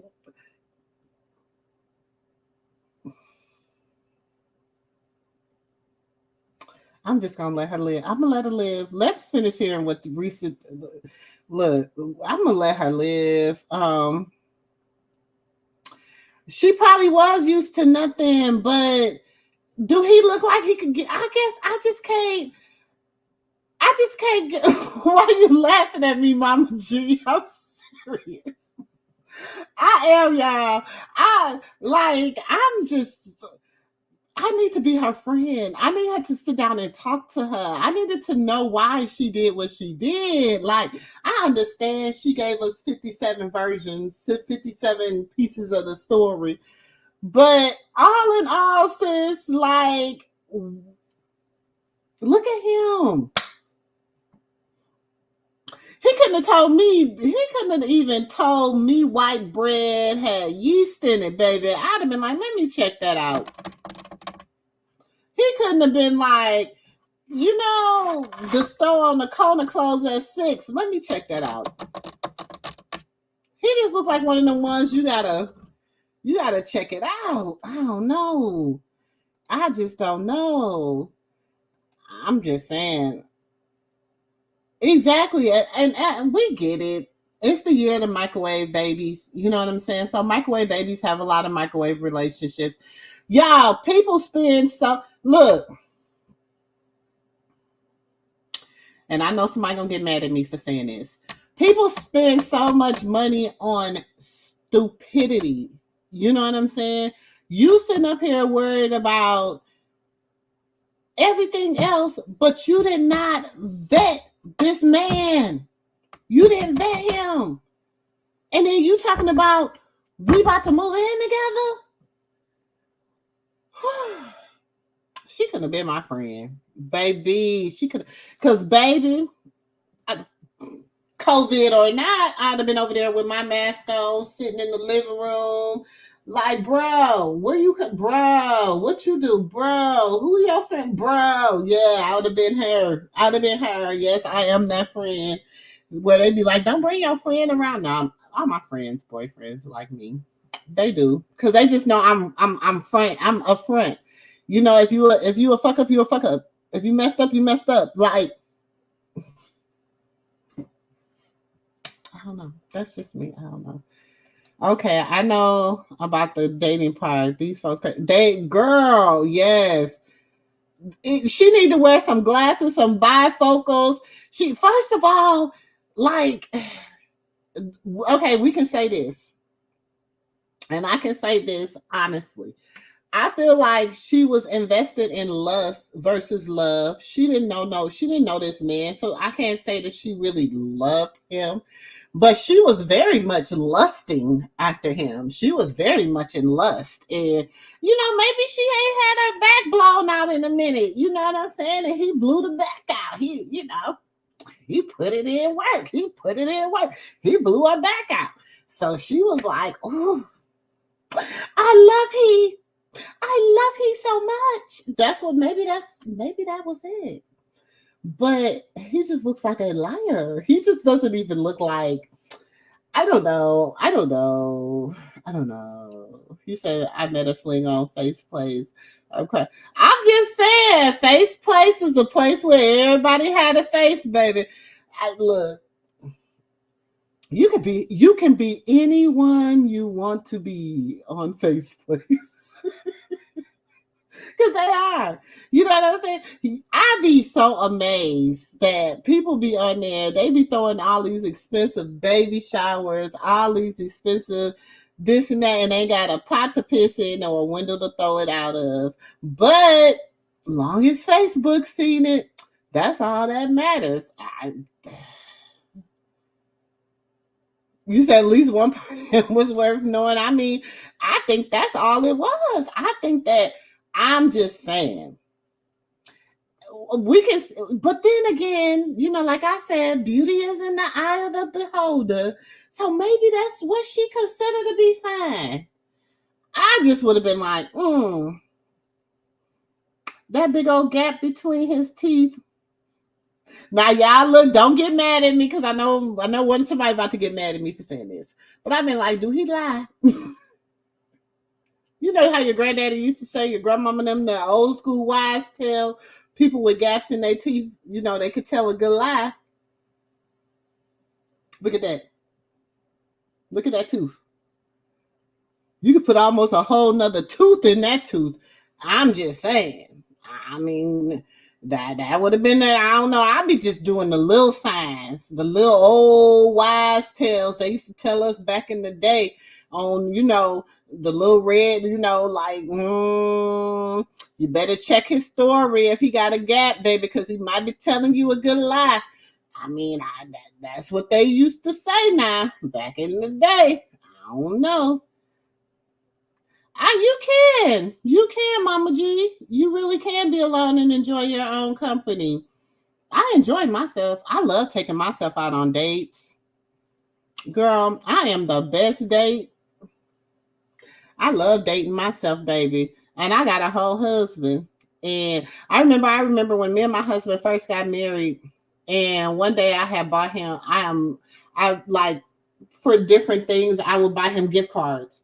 And then he'll be like, well, babe, you don't even like this place. And I was like, it's for you. Take yourself out on a date. And he was like, take myself out on a date? And I was like, yeah, take yourself out on a date. And I remember the first time he took himself out on a date.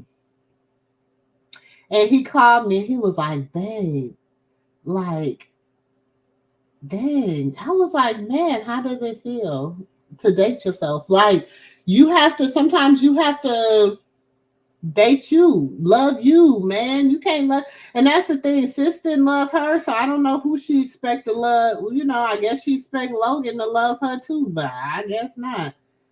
Hey, Shandavas. I'm sorry, boo. Look, sister girl, you know, I be messing up names. But hey, Diva, I'm gonna call you Diva. Hey, Diva, welcome to the Moo Moo Room. It's giving desperate. It's gave desperate. It is desperate.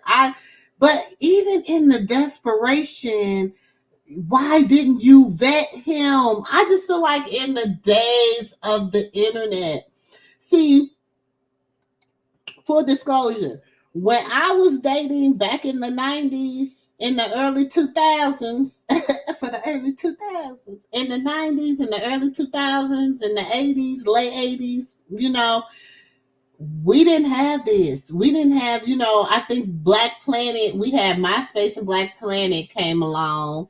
And, you know, even on Black Planet, you knew some people, they'd be putting them pictures up on Black Planet. And then when you went to go meet them, they didn't look like what you went to go meet. I'll never forget, he is one of my good friends. And I ain't going to say his name, but I'm going to tell his story. I met him on Black Planet. And he was such a good guy. Like, he was such a good guy. You know, he was handsome, you know, on the picture on Black Planet or whatever. But I was like, I feel like he's short. I feel like he's short. I feel like he's a short guy. And he ended up being short, y'all. But he was such a good guy, but it just could never go nowhere with us because he was just not, like, I could not get over the fact that he was a short guy. But he was like the personality, everything, and we just became really good friends because I was just like, it just wasn't given. And, you know, like, he was one of them, he was starting off with too many stories. And, you know, he had just got divorced from his ex-wife and she lived around the corner and he was still paying her rent for her around the corner. Plus, he just had bought his house and he had too much going on. And I was like, can we just be friends? Like, this dating is just like, I don't want to date you. We could be friends. And we dated for about a good 6-7 months. And I just was kind of like, but I wasn't like, he was short and I wasn't interested. And I feel like when we would go out places, you know what I'm saying? I would feel like I had to sit down the whole time because he was short and I didn't want him to feel, you know what I'm saying? And I like to wear heels. I was, you know, I'm already 5'7" and he probably was 5'7". And I'm 5'7", but I got on heels. So I'm looking, you know, I got on 5-inch, 6-inch, you know what I'm saying? I don't wear kitten heels. I liked it to wear heels, you know what I'm saying? So I had on these heels, and so I'm towering over him, and he like, well, why you can't just wear nothing flat when we go out? Because I don't wear that. So, child, it just wasn't working out. I'm just saying, some women, you're right, some women ignore red flags, and some of them use them, okay? You said, I would have double clicked on him. I would have double clicked on him. I don't know if she tells her age, but she said he was 42 when they got in 2020. So he's like around 46 now. So I'm just like, sis, but even with that, she too old. She too old to be being hoodwinked and bamboozled by Marcus. You said, I use my sister to vet folks. She is high tech for the government. Bright unicorn. I'm telling you, look, we be. What's her name? Ooh. All I need is a name, baby. I don't even need a birthday because I'm so cold with it. I can put in the name and I'll be able to connect everything, connect all the dots. See, when you're a mother of 9, you gotta be sure. You know what I'm saying? You gotta know. You gotta know, baby. You can't. Well, What? I'm serious, life. I'm just, girl. I'm like, uh, thank you. Thank you for joining us. Thank you for coming and hanging out in the Moo Moo room with us. We just in here having a conversation, y'all. We just talking. We just having a conversation. That's it. This is what we do. This is how we do and what we do. She don't know no better. You think she don't know no better, life? Or do you think I'm telling you, he put it down like Charlie Brown on her. That's what he did. I'm telling you what he did. I'm telling you what he did. Yes, welcome, girl. Thank you for coming. Sam, okay, I'll call you Sam. Girl, Black Planet. I probably still got a profile over there, y'all. I was high caramel, honey, 329. I knew my handle over there, baby. Look. Y'all probably can go over there and find some good old school pictures of me, baby. I was on the beach in Miami. Yeah, my pictures was cute. Okay, my pictures was cute. I used to love Black Planet, baby. I ain't gonna lie. You could be anybody you wanted to be on Black Planet too. You could. You say I don't like men. I can carry on. You know what? I'm about to drop kick you. Exactly. Everybody want no short man. You know what I'm saying? Oh, you got mail. Yes. Okay. Shoo.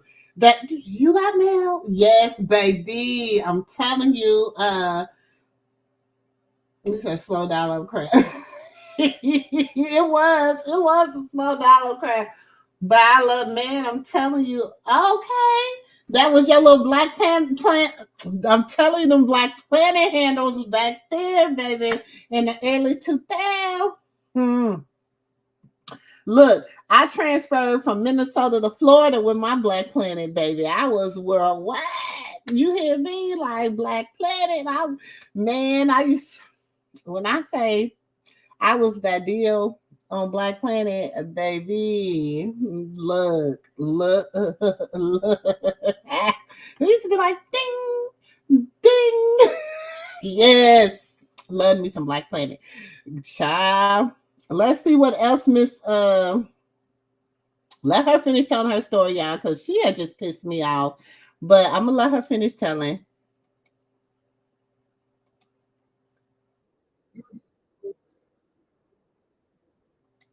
Hold on.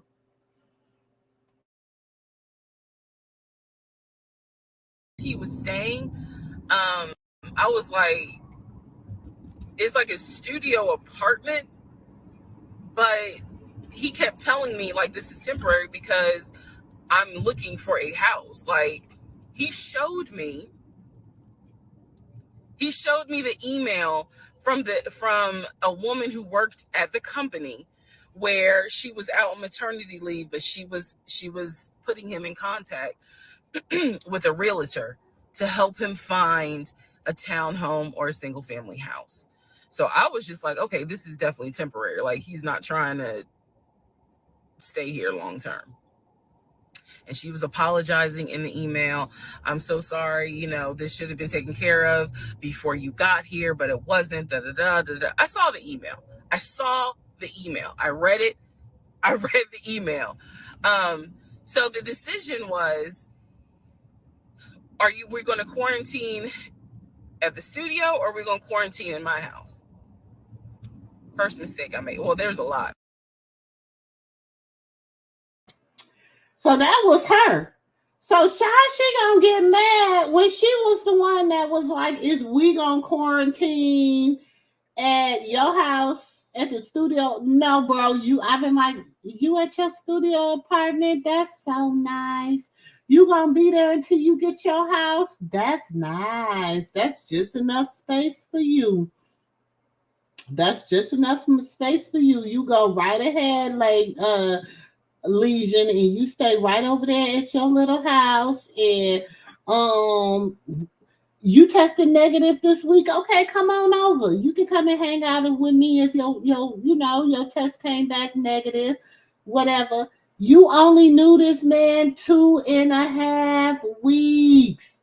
2.5 weeks. I'm just gonna keep iterating the 2.5 weeks, y'all, because at this point, he said, I'm 6 feet tall, short man chased me down. It's a mess. Oh, Joy. You tall. Okay, sis. I see you. My sister's tall too. We both tall, but I'm 5'7". So she's either 6 feet straight or 5'11". But man, like we're like the tallest in our family. My grandma, all of them is like 4'11", 5'1". You know what I'm saying? My daddy was tall, so we got a little height. You know what I'm saying? So yes, telling more and more lies, but she is the one that's like, even though he telling the lies, y'all, it's like, girl, like not one time. This is my thing. This is why I'm mad at her. This is why she need a friend like me. I'm gonna say it. She need a friend like me, cause I'm gonna be that friend that be like, you gonna do what? How long you been knowing him? What's his name? What you say? Oh, his mama name is. His daddy name is. Yeah, I'm that friend. I'm her. So I mean, I just, yeah, like it's too much. So he wrote that email. I believe he probably did write that email, or he. This is the thing. He probably had a whole bunch of people in on the scheme. I don't know. It could have been a scheme set up by Todd. I don't know. It is Atlanta. It could have been Todd's scheme. I don't know. But I'm just saying. Look, come on, y'all. Like, it's no way like she could be this naive. Like, you're too grown for this. You're not no little kid. Okay, I can see if she was 19. I could see her being, you know, I don't know. But sis, like, that's what I'm saying. He had to have laid down the pipe. He had to have. He piped her down. It had to have been it. It had to have been. She said he wanted my house for a living. That's it. He piped her down. Because you talking about, were we quarantining that 2.5 weeks in? And what? And look, even if that was her thing, the red flag should have went up for him too. Like, damn, she this desperate. Okay, and it did. He was like, oh shit, she asking me to come quarantine in her house, and we only been talking for 2.5 weeks. I'm about to go over here and do the whoop de woo. You know what I'm saying? Like, you know, a unicorn, I'm gonna drop kick you. You said not tired. You said I live in the ATL. It's not a real please. I'm just saying. Baby, she was blinded. She was, poor thing. But this was a mistake I made. So ladies, caution moment. During one of our dates, because keep in mind, in those 2 weeks we were seeing each other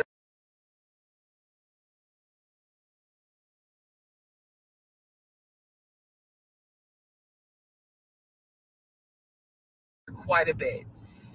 Nothing physical or anything like that. Just two people who I thought were really on some. All right, let's see if this is going to grow into something. Okay, so we got to take that back. We got to take that back because she said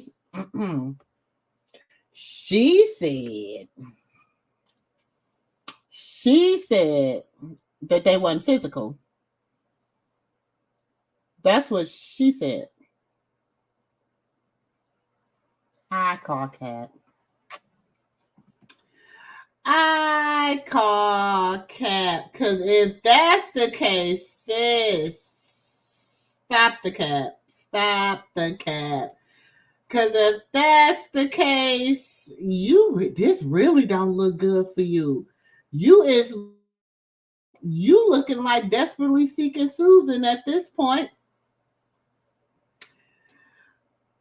That's what I'm saying, Mama G. She said it wasn't a whoop-de-woo.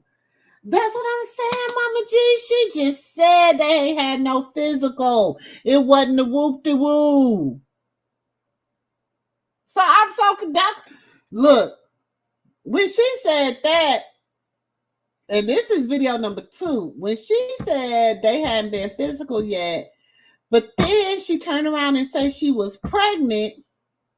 But I don't know if that was after he moved in. But my thing is this: even with her saying that they wasn't like, so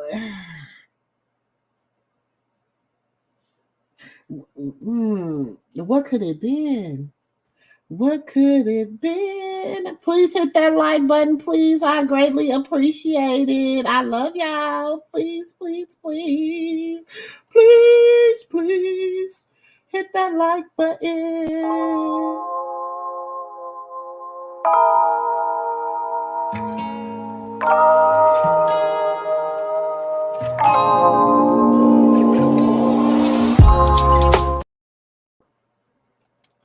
You said nothing.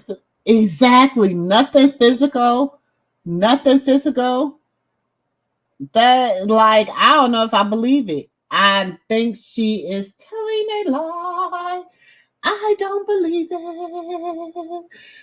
You said, play sorry for the typos I worked. That's okay, boo. You know we can get it. We can get it together.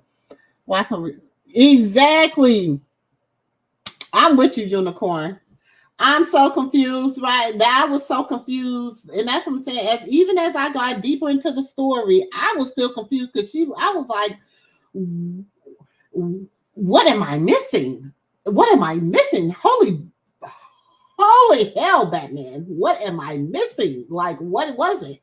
What did it happen? What happened? You know what I'm saying? That's just how. I don't know, but we gonna listen to Risa. He came to my house. When he came to my house, I had a 3-bedroom, 2.5 bath townhome. He was in a studio.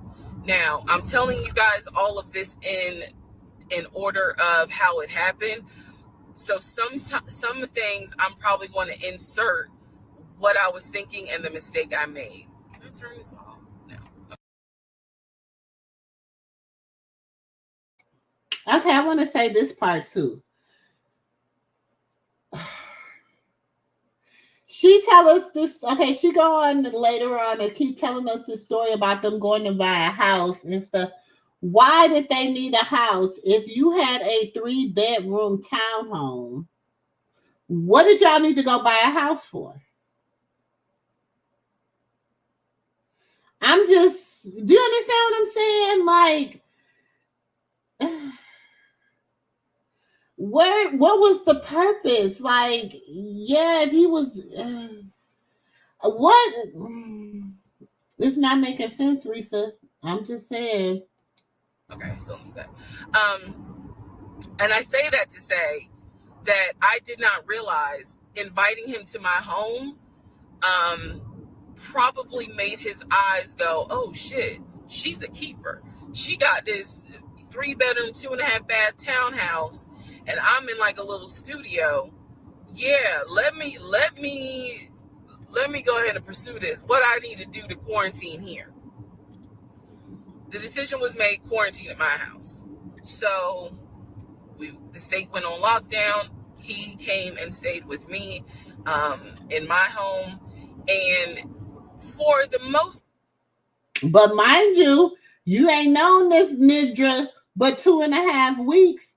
You ain't know this ninja. You didn't know if this ninja had the simplex, the wimplex, or the nimplex. You didn't know this ninja Why is you even like entertaining it? Okay, so you let him come to your house and you could be like, oh, you can come over here every now and then if you test negative. You can come hang out over here, but you just that's why I don't know if I believe the fact that y'all didn't have sex, Teresa. I don't know if I believe that. I don't know. I just in my mind it's not giving me you're telling the truth. I don't know, but I don't know. Part in the initial beginning, it was fine. It was fine. The reason why I hesitate is because I grew up in the church. So for me, it was really like an internal struggle of, bruh, you always said you would never live with a guy unless he was your husband. And that's what I'm saying. But why, if you, he wasn't even fine. He was not even fine. And like I said again, I know beauty is in the eye of the beholder, and each person values beauty differently. But baby,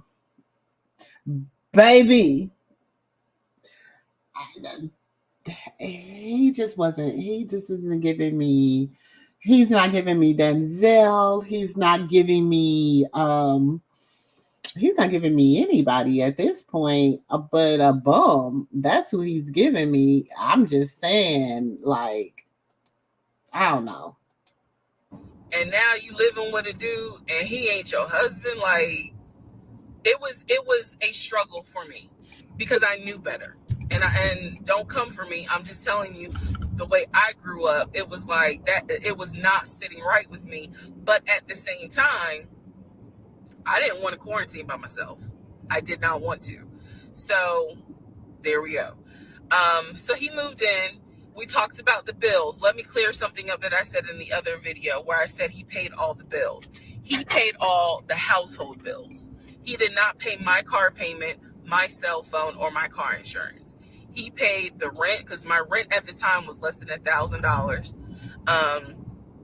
He paid the utility bills.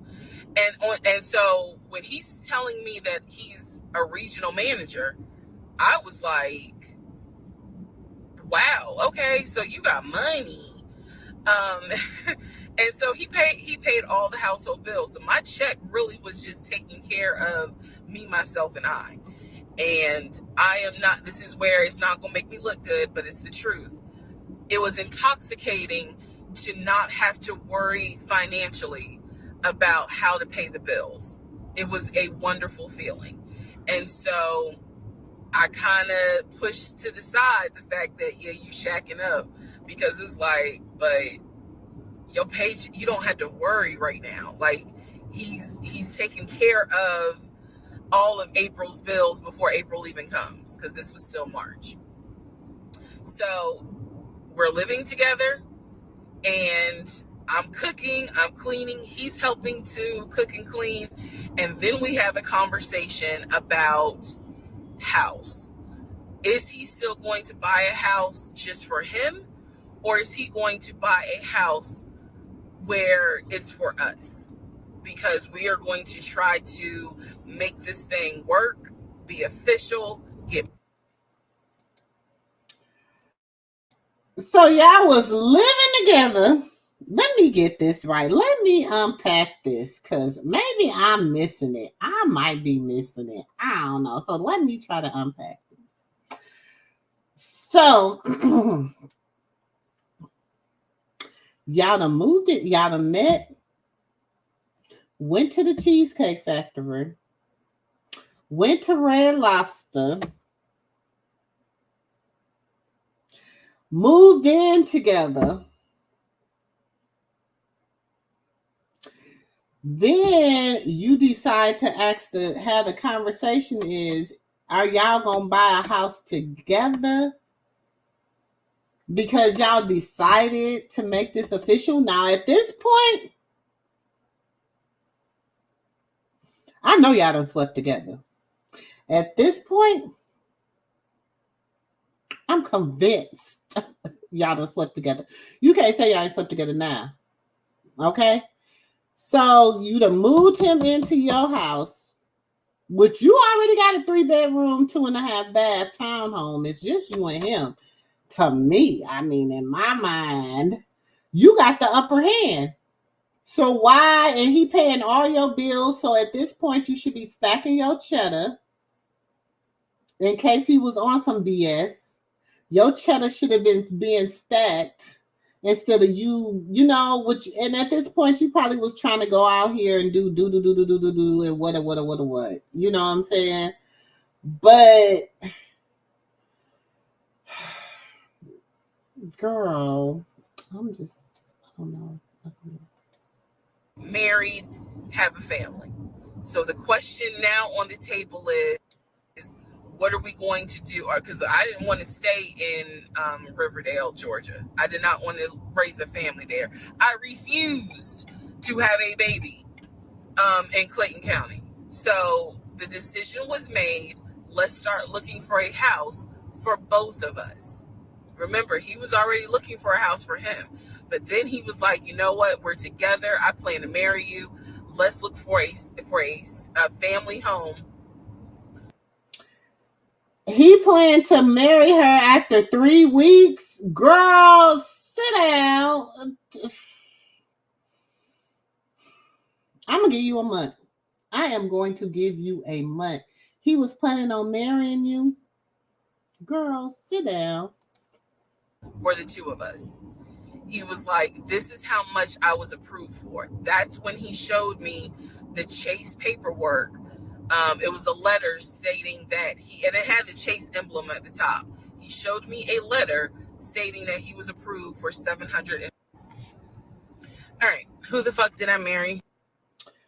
Yeah, he showed her a pre-approved letter and she bought it. That pre-approved letter, like, this is how much we can finance you for. See, people don't be reading. You better be reading this fundamental. Girl, you didn't read that. You didn't read the whole letter. You just talking about it had a Chase emblem at the top. Girl. Oh, Lord. Hold on. Where we at? We're 2. I think. Where's 3? I think 3. I think this is it. So we go to Home Depot. We go to Lowe's. I'm choosing all these appliances. He's taking pictures of this. Oh, wait. We missing one. Hold on, y'all. I gotta find it. Where is it at? She took it down. All right. Part 4. So we go to Home Depot. We go to Lowe's. I'm choosing all these appliances. He's taking pictures of the SKU number.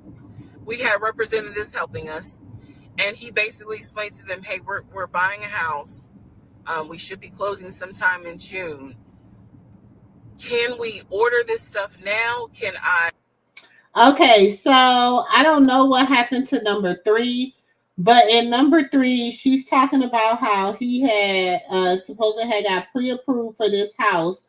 And she shows the house and she shows that they were supposed to be pre-approved for the house or whatever. So I don't know if she took that one down because she showed the housing information or whatever, but it's not on here. So we're starting at 4. So this is what her talking about, them being pre-approved for the house. Can I put a hold on it? Like, what can we do? Because we're not ready for delivery. I stood there as the Home Depot rep said, we can hold it in our warehouse. Like, you can buy something and we can hold it. People do it all the time, especially with COVID. So I watched him pay. I want to say it was about it was either $350 or $500. I watched him pay a deposit on a whole new set of appliances for them, and they were going to hold it until we were ready for delivery. I watched this. So I was like, okay, good deal. Like, we got the appliances. Next, let's go to Rooms to Go and Ashley Furniture and find actual furniture. So we went all around Rooms to Go. We went to Ashley Furniture. We went to American Signature. And I saw all these things that I wanted. Again, he's taking pictures of it. He was like, I can go online and order it. I didn't think anything of it because, again, I just saw that we held the appliances. So I was like, okay, that's fine. So April turns into May. May 2020 comes. This is where things start to get a little interesting. May comes and she talking about things is starting to get a little interesting. Girl, things been interesting. Cause honey, he said, I actually looked at him and don't see a good bedroom experience from the jump. Girl, I don't see nothing good from the jump. I don't see nothing good from the jump. She said, at least she knows she makes mistakes. She does, but my thing is this: she done capitalized off of her stupidity. She done capitalized off of her stupidity. She done made a good y'all. She done made each one of her videos got millions of views, over 5-6 million views, each one of her videos. So off of each one of her videos, she probably done made about 30 grand. She done made all this money from her for her being naive. I mean, I guess to each his own. I don't know. That's weird. Yep. You said, wait. That's the only reason. You better pay attention. Oh, see, her problem is with herself. She has to be comfortable with herself before dating anyone. I've been said that she doesn't have good self-esteem. He said, I don't know any man that bought a house so his girlfriend of 2 to 3 months can move in too early. Men don't work like that unless they think they're going to be virgins forever. Thank you. I ain't never seen it either. And I grew up with all boys in a house of all men.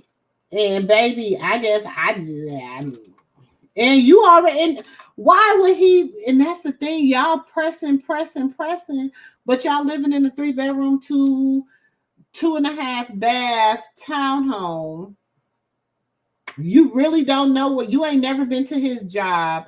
You don't even know nothing really about him. You don't know about who he worked with. You don't know his work friends. You ain't met his family. You ain't met nobody. But y'all talking about buying a house together in the middle of COVID? In the beginning of COVID, because this was the beginning of COVID.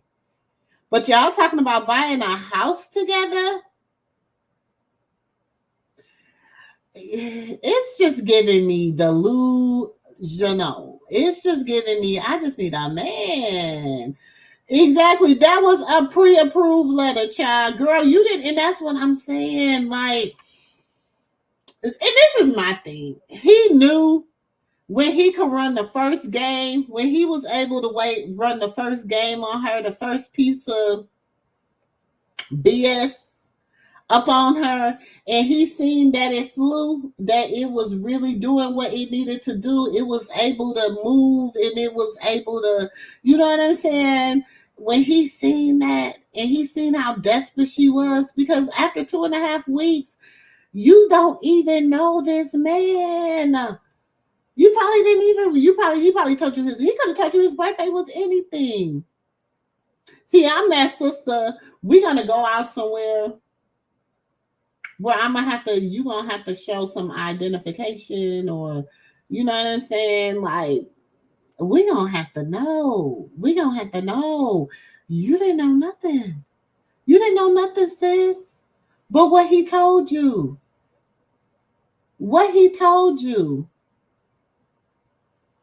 And y'all, she's not a ugly woman. She's not. You know what I'm saying? She's not. She seems as though she carries herself when she's out and about, very well. You know what I'm saying? So, but my thing is, what is your friends? What is your friends? What is your family? What is your loved ones? Like, nobody was telling you, nobody wasn't like, y'all don't do radar checks. Y'all don't. Where's your friends? Girl, I blame your friends. I blame your family. I blame everybody. Because it's not a good look. It's not, Risa. Obviously, we had not done inspection. And I'm asking him all the time, what's the deal with the house? He was like,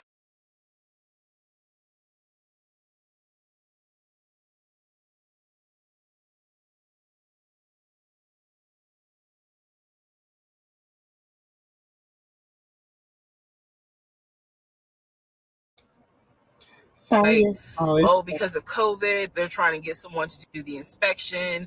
But the guy that they had, it was always something. The guy they had caught COVID, so they're going to have to get somebody else. And he's like 15 houses backed up, so it'll be a while.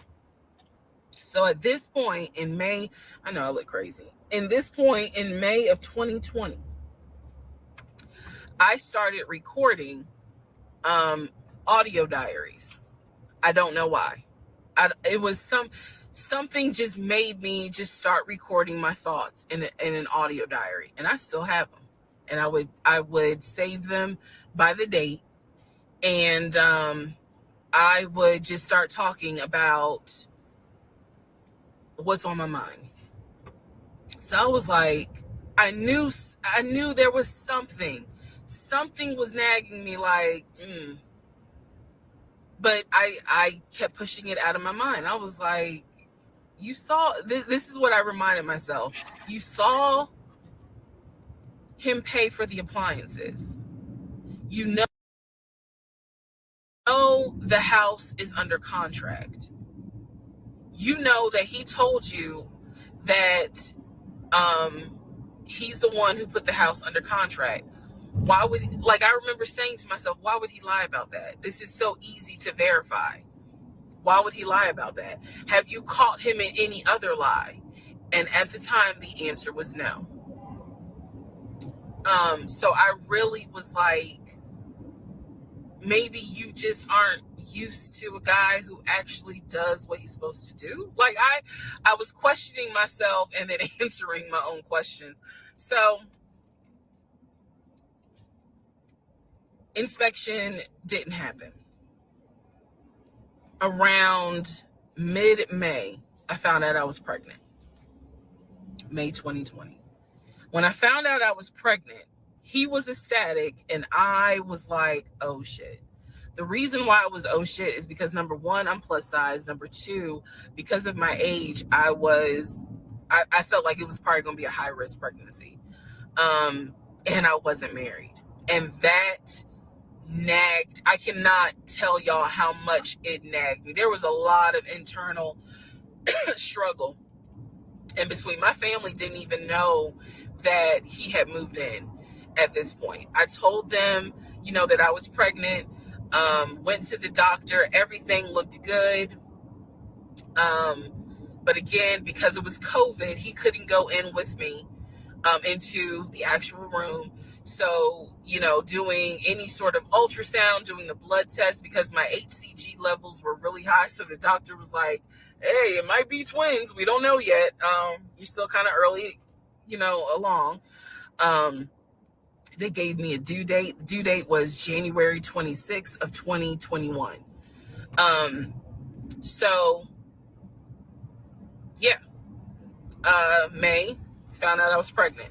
So there was now more of a push into, we got to get a house. We got to get the fuck up out of here. I'm not having a baby in Riverdale. Okay, nothing against Riverdale, but I ain't having a baby in Riverdale. So we need to find out what's going on with this house.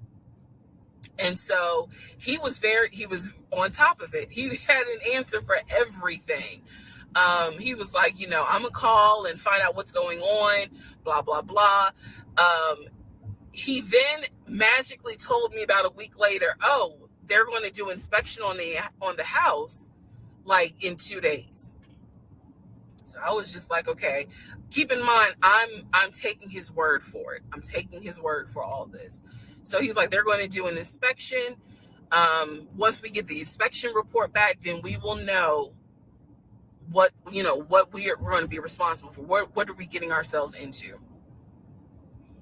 So, I guess they did an inspection. He showed me an inspection report. The only thing that they said that the roof had just recently been replaced, which I remember he was very happy about. And the issues that there were for the house were minor. It was not a bad, because we did have a discussion about it. He was like, it's nothing that we can't handle. Then he said that we were set to close the end of May. We were set to close the end of May. He told me it was going to be a virtual closing. You're probably like, what the hell is a virtual closing? Because again, he's saying because of COVID, people are not. Okay, I'm gonna say this part. Now, during COVID, because I bought my house during COVID, okay? And there were virtual, you did do almost everything virtually in buying your house. So some of the things that she was saying was not wrong in the process. So I'm not saying that, but she is right about, like, if people were living in the house, you couldn't tour the house. It had to be a virtual tour.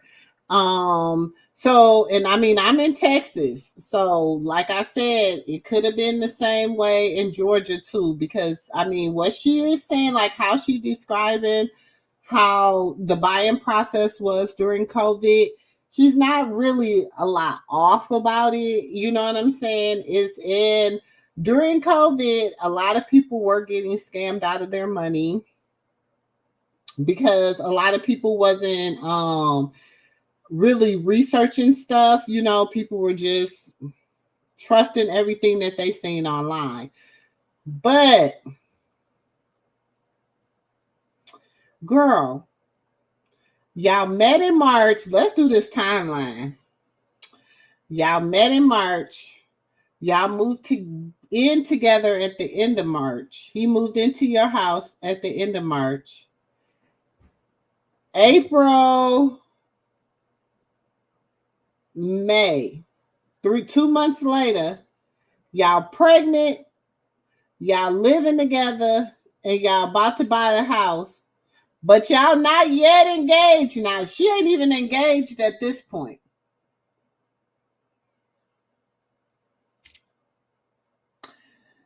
We gonna listen.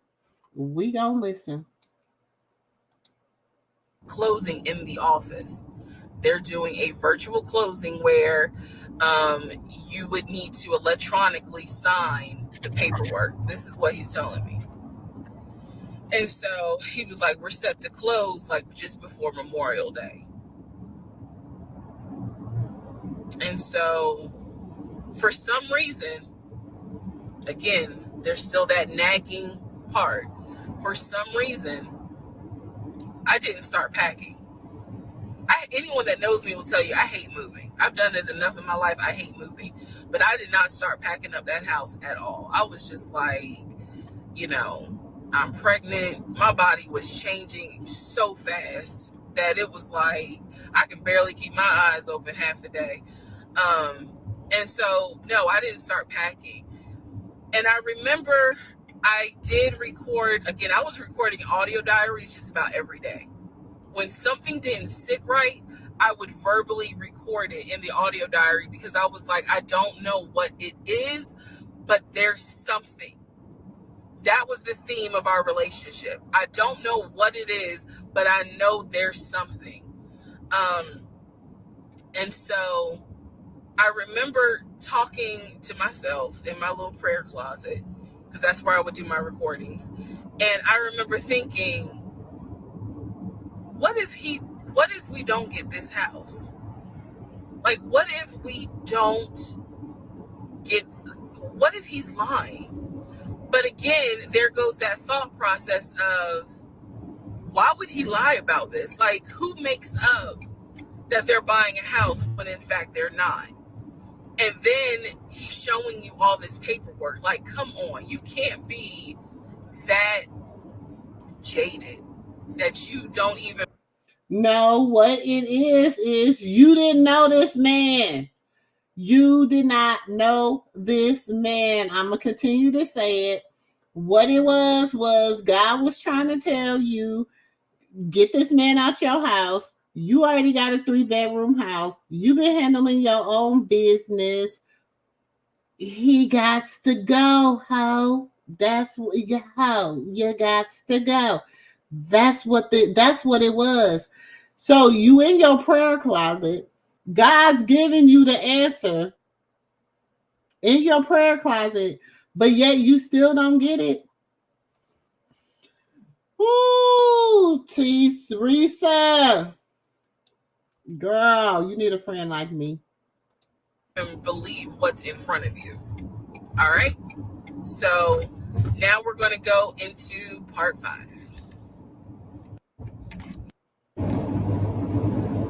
Okay, part 5. Who the fuck did I marry? So I'm questioning all this stuff in my head out loud on my audio diaries. And then once again, I'm like, but look at what he's giving you.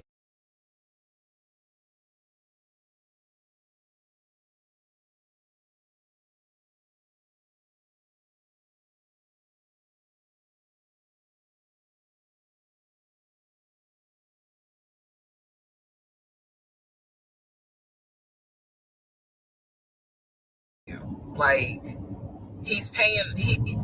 It wasn't a question about money. It was just a question of, are we really about to move into this house? And keep in mind, he's paying all the household bills. He still is. So we were supposed to close before Memorial Day. We didn't. There was an excuse. There was always an excuse with him. Always an excuse. And I didn't know enough about the process to question. She didn't know enough about the process. Neither did she know enough about the man. She didn't know enough about the process, and she didn't know enough about the man. She didn't know enough about neither nor, in my humble opinion.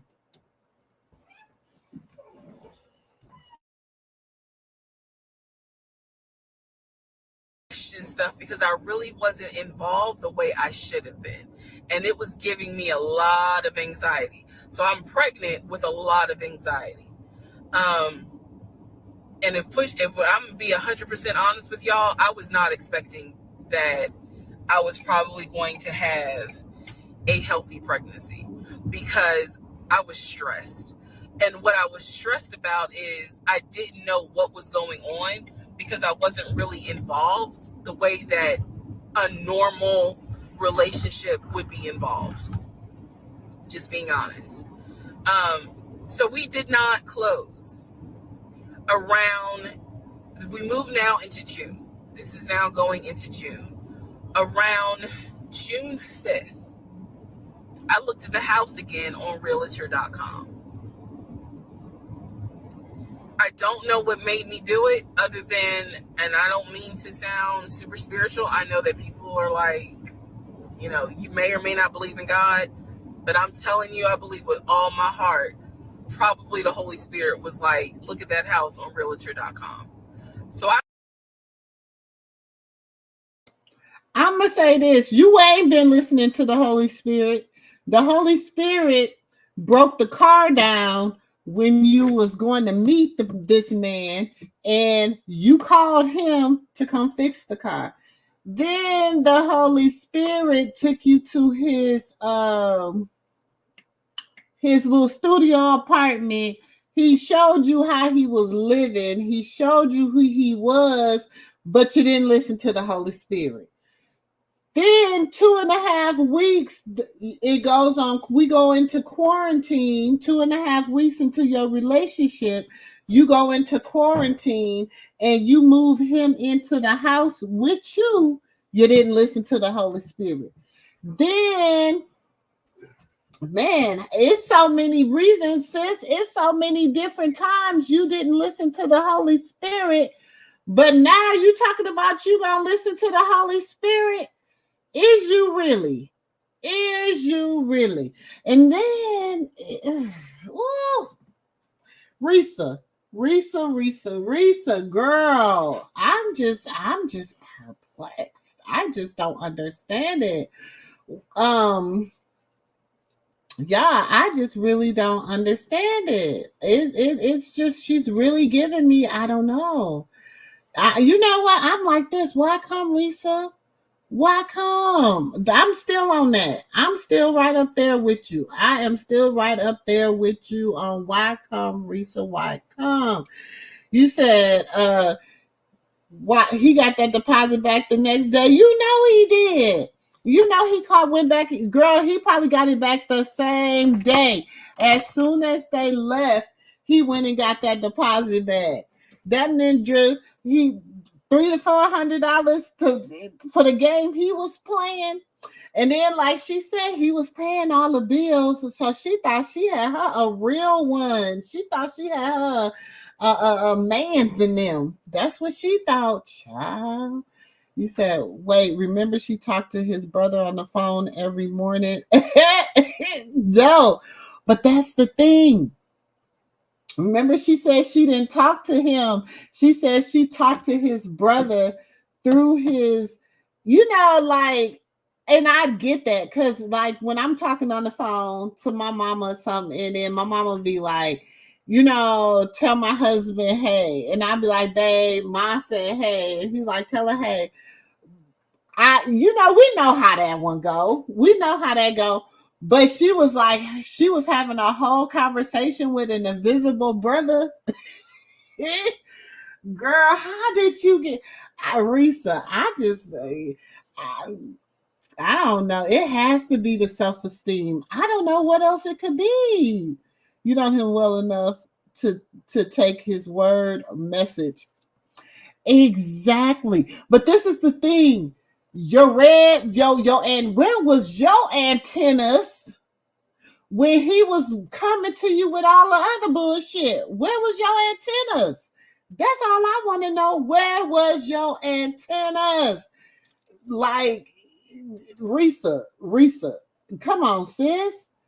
You had other chances to listen to. Exactly. You had chances to listen to the Holy Spirit. Girl, the Holy Spirit have been talking to you since the first day. Since when you noticed that y'all was on Facebook dating site, and y'all was on Hinge. That's when the Holy Spirit was talking to you. The car broke down. The Holy Spirit was talking to you. You caught him in the first lie. The Holy Spirit was talking to you. You caught him in the second lie. The Holy Spirit was talking to you. He started telling you about his ex-wife and kid, and the kids that ain't even his, but he want to still be in a relationship with the kids and the ex-wife. That's the Holy Spirit talking to you, girl. You had so many. He said she left them antennas at Red Lobsters. She must have where was your antennas? Because baby, she ain't using them. That's all I'm saying. But let Risa finish saying what she gotta say. I looked at the house on realtor.com. This was around June 5th. It showed that the house was off the market. And I remember being like, okay, wait, what does that mean? What does that mean? Because ex-husband is telling me we're about to close on the house. We're about to close. It's our house. We got furniture, da-da-da. He's also telling me that he's been in contact with the realtor, his friend, who was telling him, this is what was happening next. Here's what's going on. So the guy that we initially worked with apparently is completely out of the picture. But again, I was not heavily involved. So I'm just like, let me look at the house. I see it's off market. What the fuck does off market mean? Like, now I'm really freaking out. So it shows the name of the real estate agent for the seller. I don't remember her name. I called her. And I said, you know, I said, my husband and I, even though I wasn't married, my husband and I were looking at this house at 123 Main Street. And we really wanted to tour it, but now I'm showing it's off market. Is it not available? Or, you know, I pulled that card. And she was like, oh, no, ma'am. The home closed yesterday. It closed June 4th. Again, there are certain dates I just remember. And I said, oh, it closed June 4th? I was like, really? And she said, yes, ma'am. She was like, my sellers sold the house, and I want to say this too real quick. She said, look, I ain't saying sis is lying. I'm not going to look. I'm not saying sis is lying. I'm going to say this. Because, you know, sister girl love good receipt. She said when I looked at the house, remember when she showed the house was $439,000, $429,99.99, but it sold for $339,000. I mean, a whole 100,000, almost, yeah, less. Was them the same houses? I'm just saying. I just like a good receipt. I just like to know if it's the truth or not. That's just me. I mean, just keep that in the back of y'all mind. Keep that in your back of y'all mind now. I was like, oh man, okay. Well, I said my husband and I really wanted, you know, we love the pictures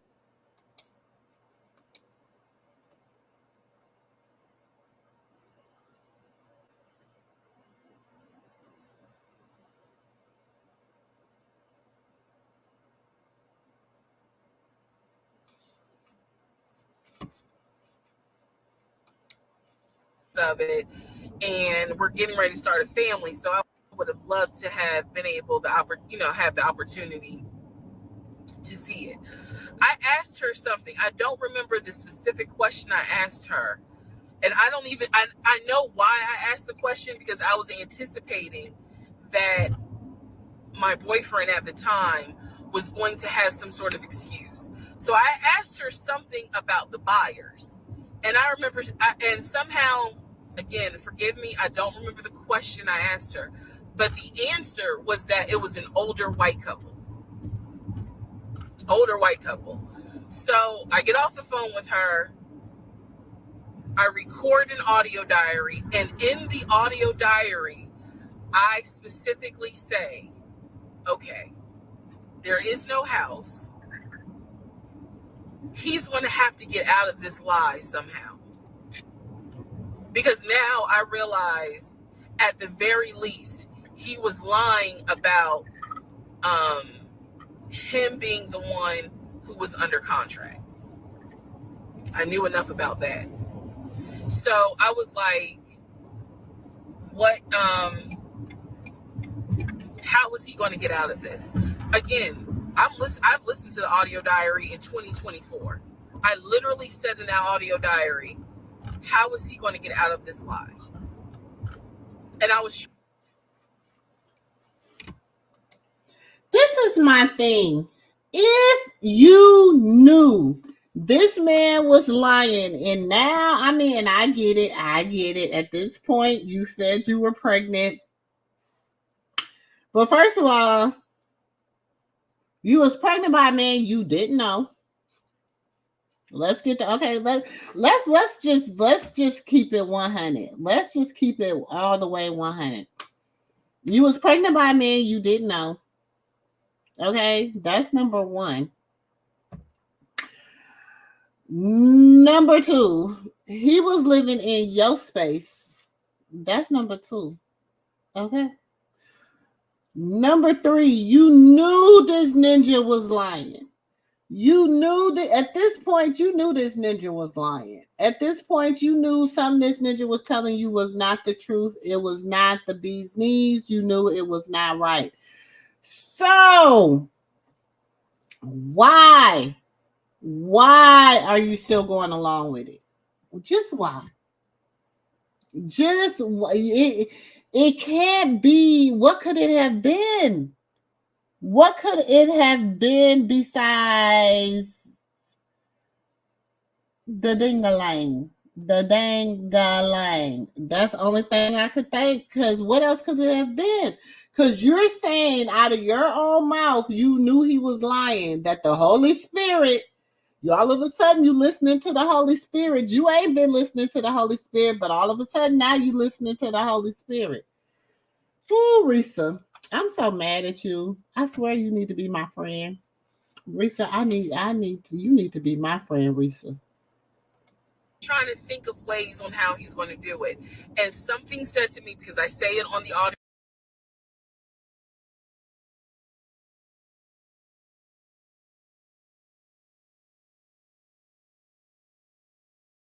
diary, I said, he's going to say,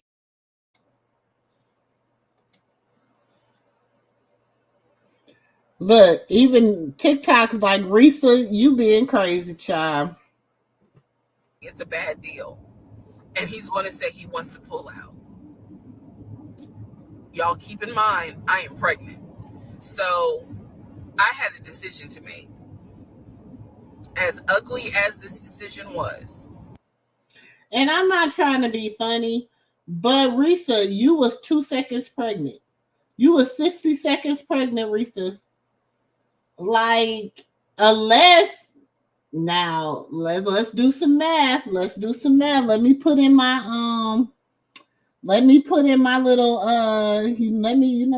up my little pregnancy app for that I be using on my clients so I can hold on, because I'm just saying, let's see how far along pregnant you was then, okay? Because I'm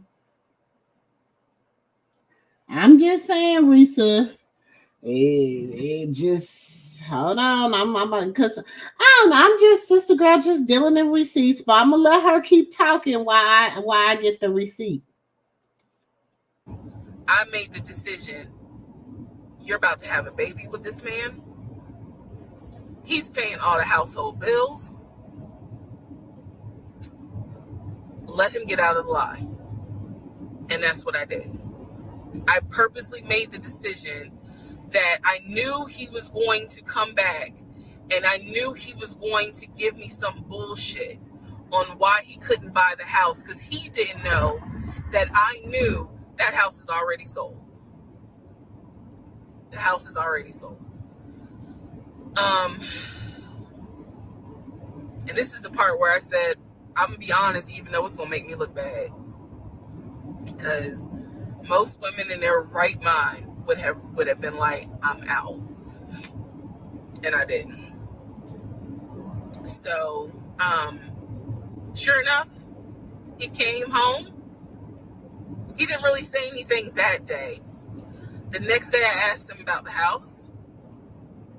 And he said, my friend, the realtor, he was like, I'm talking to him because something's going on with the interest rate. And when he said that, I felt so much relief, because I knew that I had been prepared for he's going to give you some bullshit. So when he said there's something with the interest rate, I said, you know what? This is literally what I said, y'all. If the interest rate isn't good, then we shouldn't move there. We should probably let this house go. We should cancel whatever furniture we ordered, or, appliances, and let's just look for another house. I said, I would like to be moved before the end of the year.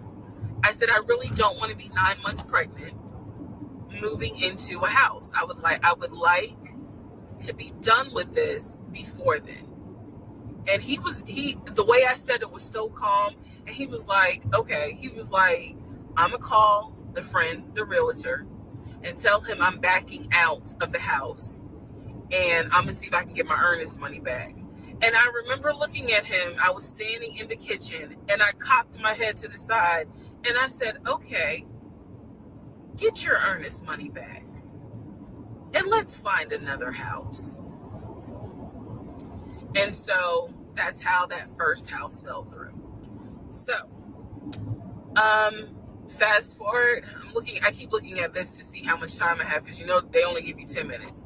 So this is part 5, part 6 is coming up. But subsequently, what ends up happening the next week, which is mid-June, I was at work. And I started cramping, started bleeding. And at this point, my doctor, I had just had an ultrasound earlier that day. So I went to work because the ultrasound was fine. I went to work and the cramping and the bleeding started.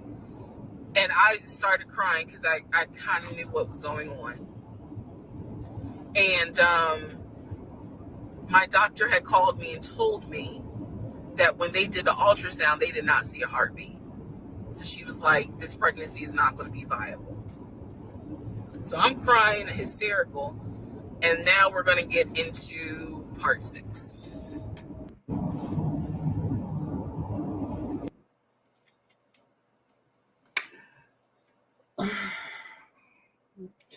Okay, I'm going to say this real quick. Okay, so now y'all know I had to go back into the information system. So she got pregnant like around May 5th or whatever, because she said her due date was January 26th of 2021.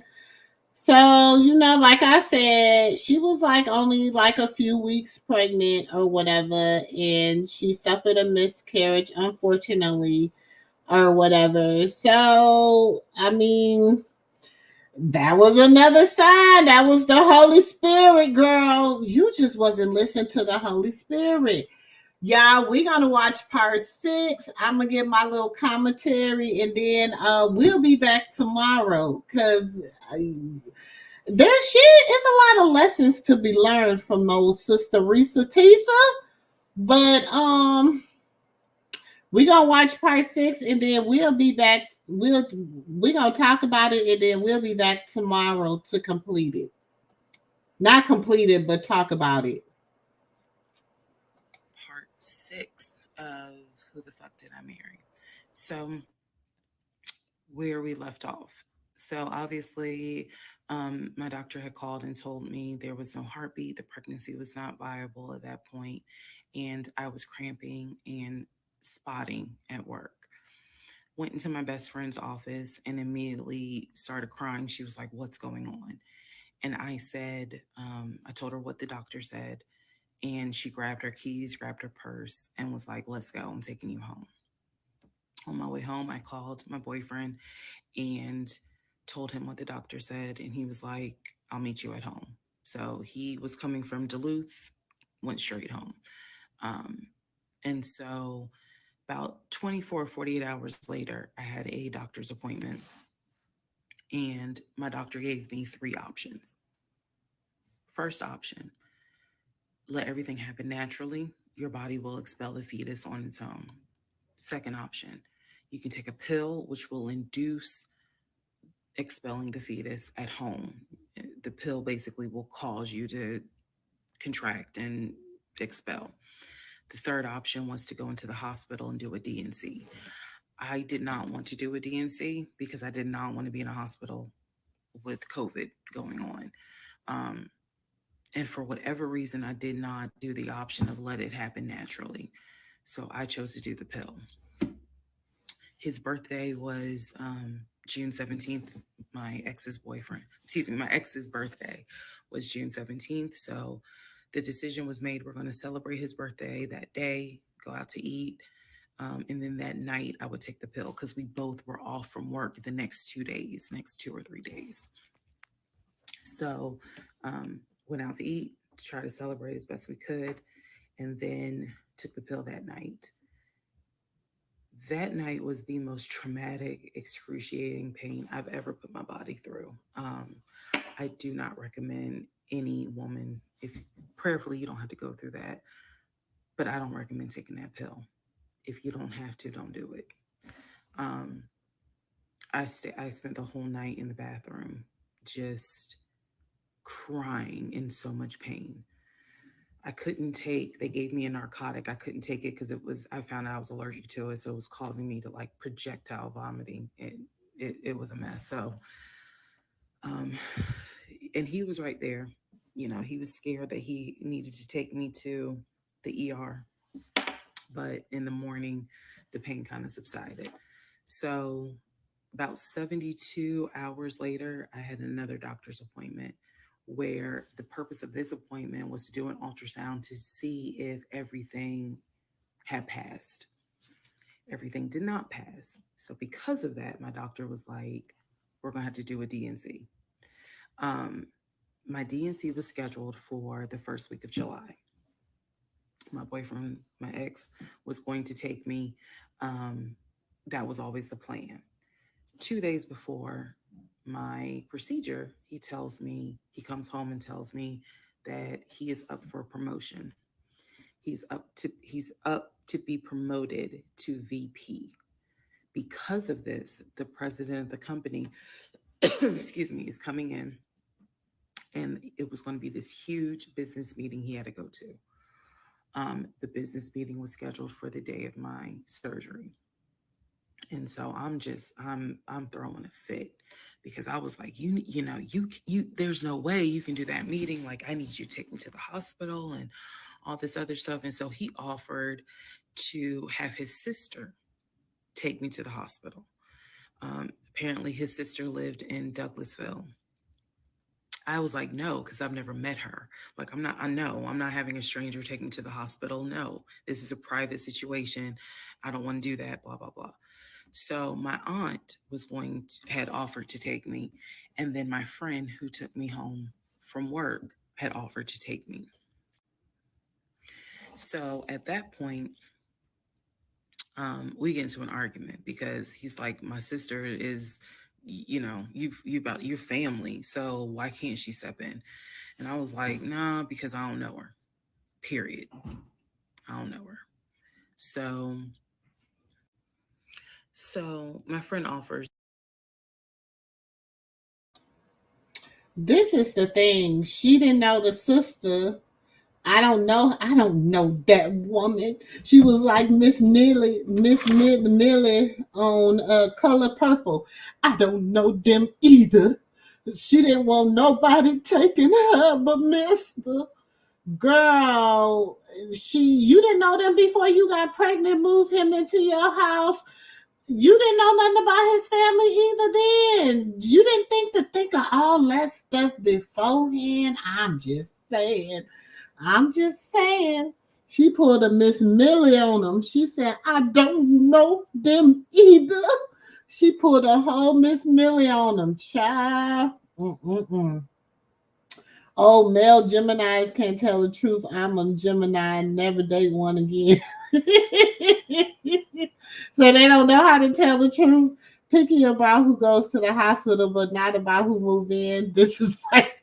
That's what I was saying. She pulled a Miss Millie on him. She's like, I don't know Tim. I don't know Tim either.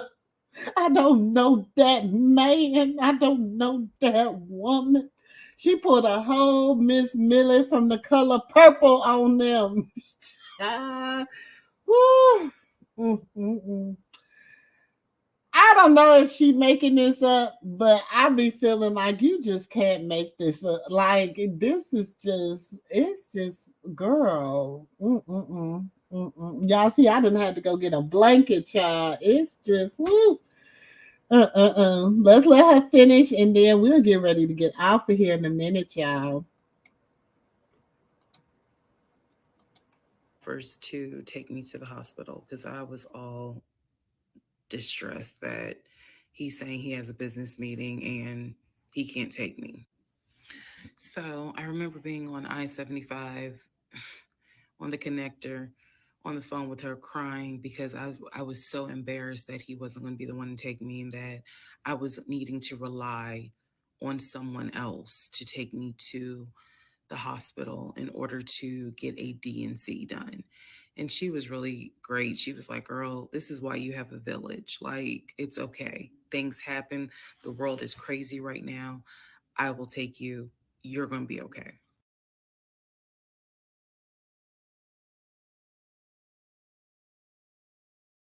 This is the thing. If the man was at work, the man said he was at work. And it's during COVID. He can't be in the room with you anyway. So what? I don't know. And this is my thing. Y'all didn't even know each other. You didn't know how he was gonna deal with you. You know, this might have been the first pregnancy that he ever had. You don't. You know, you really don't know. You don't know because y'all didn't know each other. Shit, I don't know y'all. Y'all didn't know each other. Don't nobody know nobody up around here. I don't know. This is just girl. It is. It's you. You can't make this shit up. I don't know. Yes, I'm telling you, she child, this is a mess, unicorn. It is truly a mess. And y'all know my saying allegedly. Word on the curb, baby. This is alleged and word on the curb. Honey, this is what Risa saying. But Risa, I need to be your friend. I ain't gonna quit saying it. So he did not take me to the hospital for my DNC. My friend did. She could not stay because of COVID protocol. So when they wheeled me into pre-op after I got checked in, I texted him and was just letting him know, hey, here's the update. I'm about to, I'm in pre-op. They're going to get me prepared to go back to the surgical ward or whatever. And the response I got was from his new executive assistant named David. Now, when he told me he was up for the promotion, he did tell me that part of getting this new job would be that he would get an executive assistant named David. And he did tell me, I'm going to make sure that I inform David if you get a text from this number, meaning from me, pull me out of the meeting because, my fiance's having a procedure done and I'm picking her up. So it's important that you come get me if it's something serious. So I text him. David responds. He said, yeah, Mr. Blah, blah told me that you are having a procedure done. If you need me to get him, I can go get him. He's in a meeting. Just let me know what you need. And I just said, no, don't bother him. I'm just giving an update that they're about to take me back. And David responds and says, I'm so sorry you're going through this. Please let me know if there's anything I can do. So I have the procedure. I wake up and I am now in recovery. I should be in recovery 45 minutes up to an hour and a half. I wake up, first thing I ask, and I remember asking, is where is so and so? The nurse who was so sweet, she was like, everything went well. You're doing great. She said, we spoke to your fiance. He's on his way. So I said, okay, okay. I kind of dozed back out, but I could still hear everything that was going on. I just could not keep my eyes open to save my life. So I hear her talk to the other nurse. And that's when she said, yeah, Dr. So-and-so called her fiance and his executive assistant picked up. And the executive assistant said that he was in a business meeting and that, you could relay to him what you need to say and he'll tell the fiance. And my doctor was like, hell no, HIPAA. I need to speak to him. So apparently my fiance called the doctor back about 30 minutes later. And the doctor informed him she'll be ready to be discharged in about an hour. You can make your way and come pick her up. He said he was on his way. He was on his way from Duluth to Atlanta, which is not a huge distance, but the time of day, one thing about Atlanta, there's always traffic. So he should have been there within the hour. I should have only been in recovery an hour and a half. Let's go to the next part. Okay, so this is part. Okay, so I just want to clear up some things that I realize is kind of creating some confusion. So just allow this video to serve as a stop sign. Let's clarify. First of all, the story, background. He was born in Philly, raised in Philly, and moved to Augusta. Um, Story is that he moved to Augusta for high school. After high school, he went to college at San Diego State. Enjoyed San Diego State, stayed in San Diego for quite a while. Got married out in California, had a house in California, played arena football out in California, but his family was back here in Augusta, Georgia. He still had a lot of family up in Philly, but for the most part, he had a sister in Augusta, he had a sister in Douglasville, he had a brother in Baltimore, he had another brother in Philly, and he had a brother in Nashville. So I just want to clarify that in terms of um, not the demographics, but the geography. Born in Philly, came to Augusta for high school, went to San Diego State for college, played football, stayed in San Diego, stayed at San Diego, got married out there, but still had quite a bit of family here in here in Georgia. He also had a sister, I think I said, who lived in Douglasville. I have physically met his aunt who lived in Augusta. I've met his brother who lives in Augusta. I have spoken on FaceTime with a brother who lives in Baltimore. And then I will demonstrate how he used to talk to the brother that lives in Philly.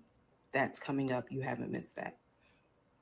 In terms of the proposal, you did not miss the story of the proposal. I simply didn't want to share it because it was embarrassing. Basically, he gave me 3 ring options. We went to a jeweler at the Mall of Georgia. He had me pick out 3 rings. I told him which one I liked the most because I knew it wasn't a romantic proposal at all. I knew which ring I liked the most. I told him which one. He basically said, when I'm ready, I'll give you the ring and I'll propose. Fast forward about, I guess it was summer because I was actually pregnant when the ring came. We were sitting at the dinner table.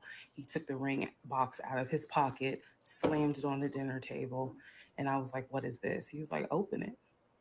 I opened it. Inside was the ring that I had wanted, that I had chosen at the jeweler. And he was like, all right, so this means that you're going to be my wife. I was pregnant. So, again, when I asked y'all to give me grace, it's because there are certain things that's just like, girl, what was you thinking? Trust me. There's no excuse. So there was never a, will you marry me? It was more of a, we're living together, we're having a baby together. We need to get married because the backstory also was that his dad was a retired police officer, but at one point his father was a pastor. So he could quote the Bible like nobody's business, as we all know. So can Lucifer. But anyway, he could quote the Bible like no one's business. And so that's how we ended up engaged. And I was wearing a ring. I will find a picture and I will try to post it. But I was wearing the ring. Don't worry, there's more to that story as well. So just wanted to clarify some things for the people who were like, wasn't it weird that he had a sister who lived close, but he's from Philly. So I just wanted to definitely bring clarity to what he told me was the backstory. Born in Philly, came to Augusta for high school, went to California for college, played football at San Diego State, played football and arena football, worked at Apple, and then joined the condiment company in California, who then transferred him back to Georgia. He was married in California, and he told me he got divorced in California. That is important as well. That will come up again later. Um, and so the ex wife, at this point in time, at the time that I'm telling you, part 7, which is the last video I just posted, the ex wife lived in California with her 2 kids, his 2 stepkids. The 2 stepkids were 17 and 20 or 21, but they were that age group, and he was saying that he was very close with them, so he wanted to keep a tight relationship with them. um, and he talked to them, if not every day, every other day. When I say, when I say this, I need y'all to understand, when I say that he talked to someone, it means that he was on the phone in front of me talking to the person. I hope that, because I will touch back on this. He was on the phone in front of me talking to the person. So he talked to his siblings every day. He talked to his aunt almost every day. He talked to his family the way I talk to my family almost every day. Um, and again, I will demonstrate how he used to do the phone calls. I will also demonstrate how he used to do the work phone calls, because he called me every single day from work. And he would talk to people while he was on the phone with me. And I could hear people in the background. But that's a whole nother part. So again, buckle your seats. I promise I'm reading your comments, I'm reading your questions, but I wanted to bring this video just to clarify some stuff. Hopefully this helps. And honestly, I know people are fascinated by this, but more than anything, I hope that there's a woman watching this and she's saying to herself, okay, it's time for me to ask some questions. That's my hope.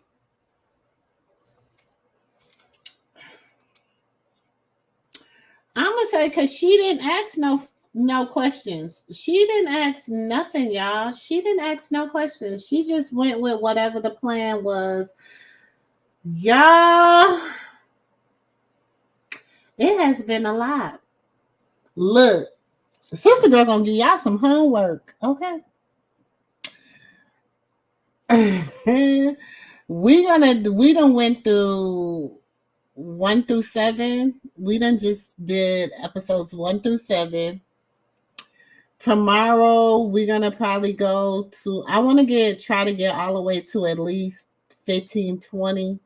It's so much to break down, and in it you could really like learn so much in breaking this down, and it's so much different avenues to take this. So anyway, so y'all go on TikTok. Her thing is Risa M Tisa.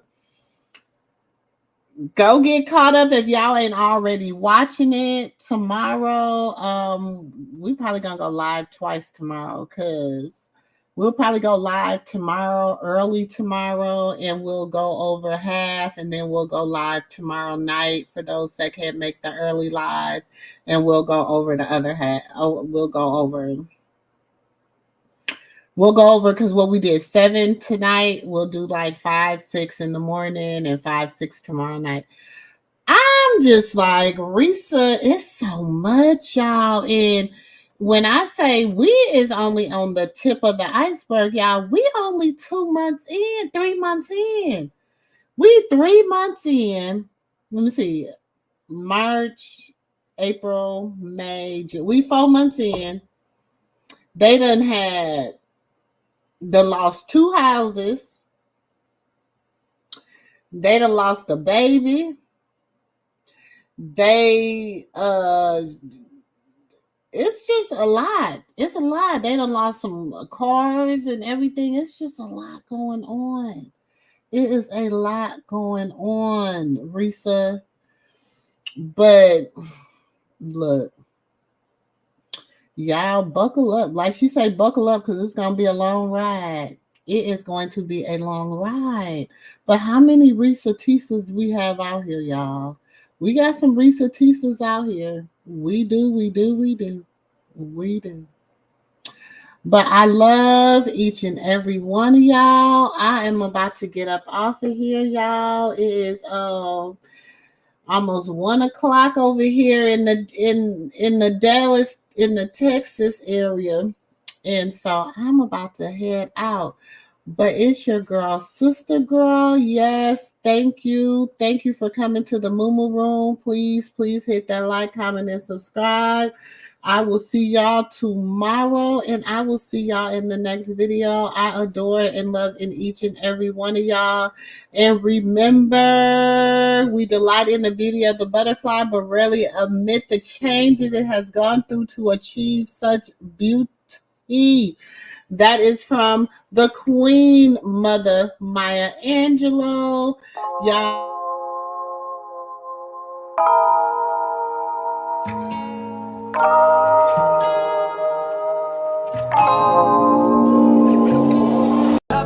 know I'm crazy, so go ahead and drink up.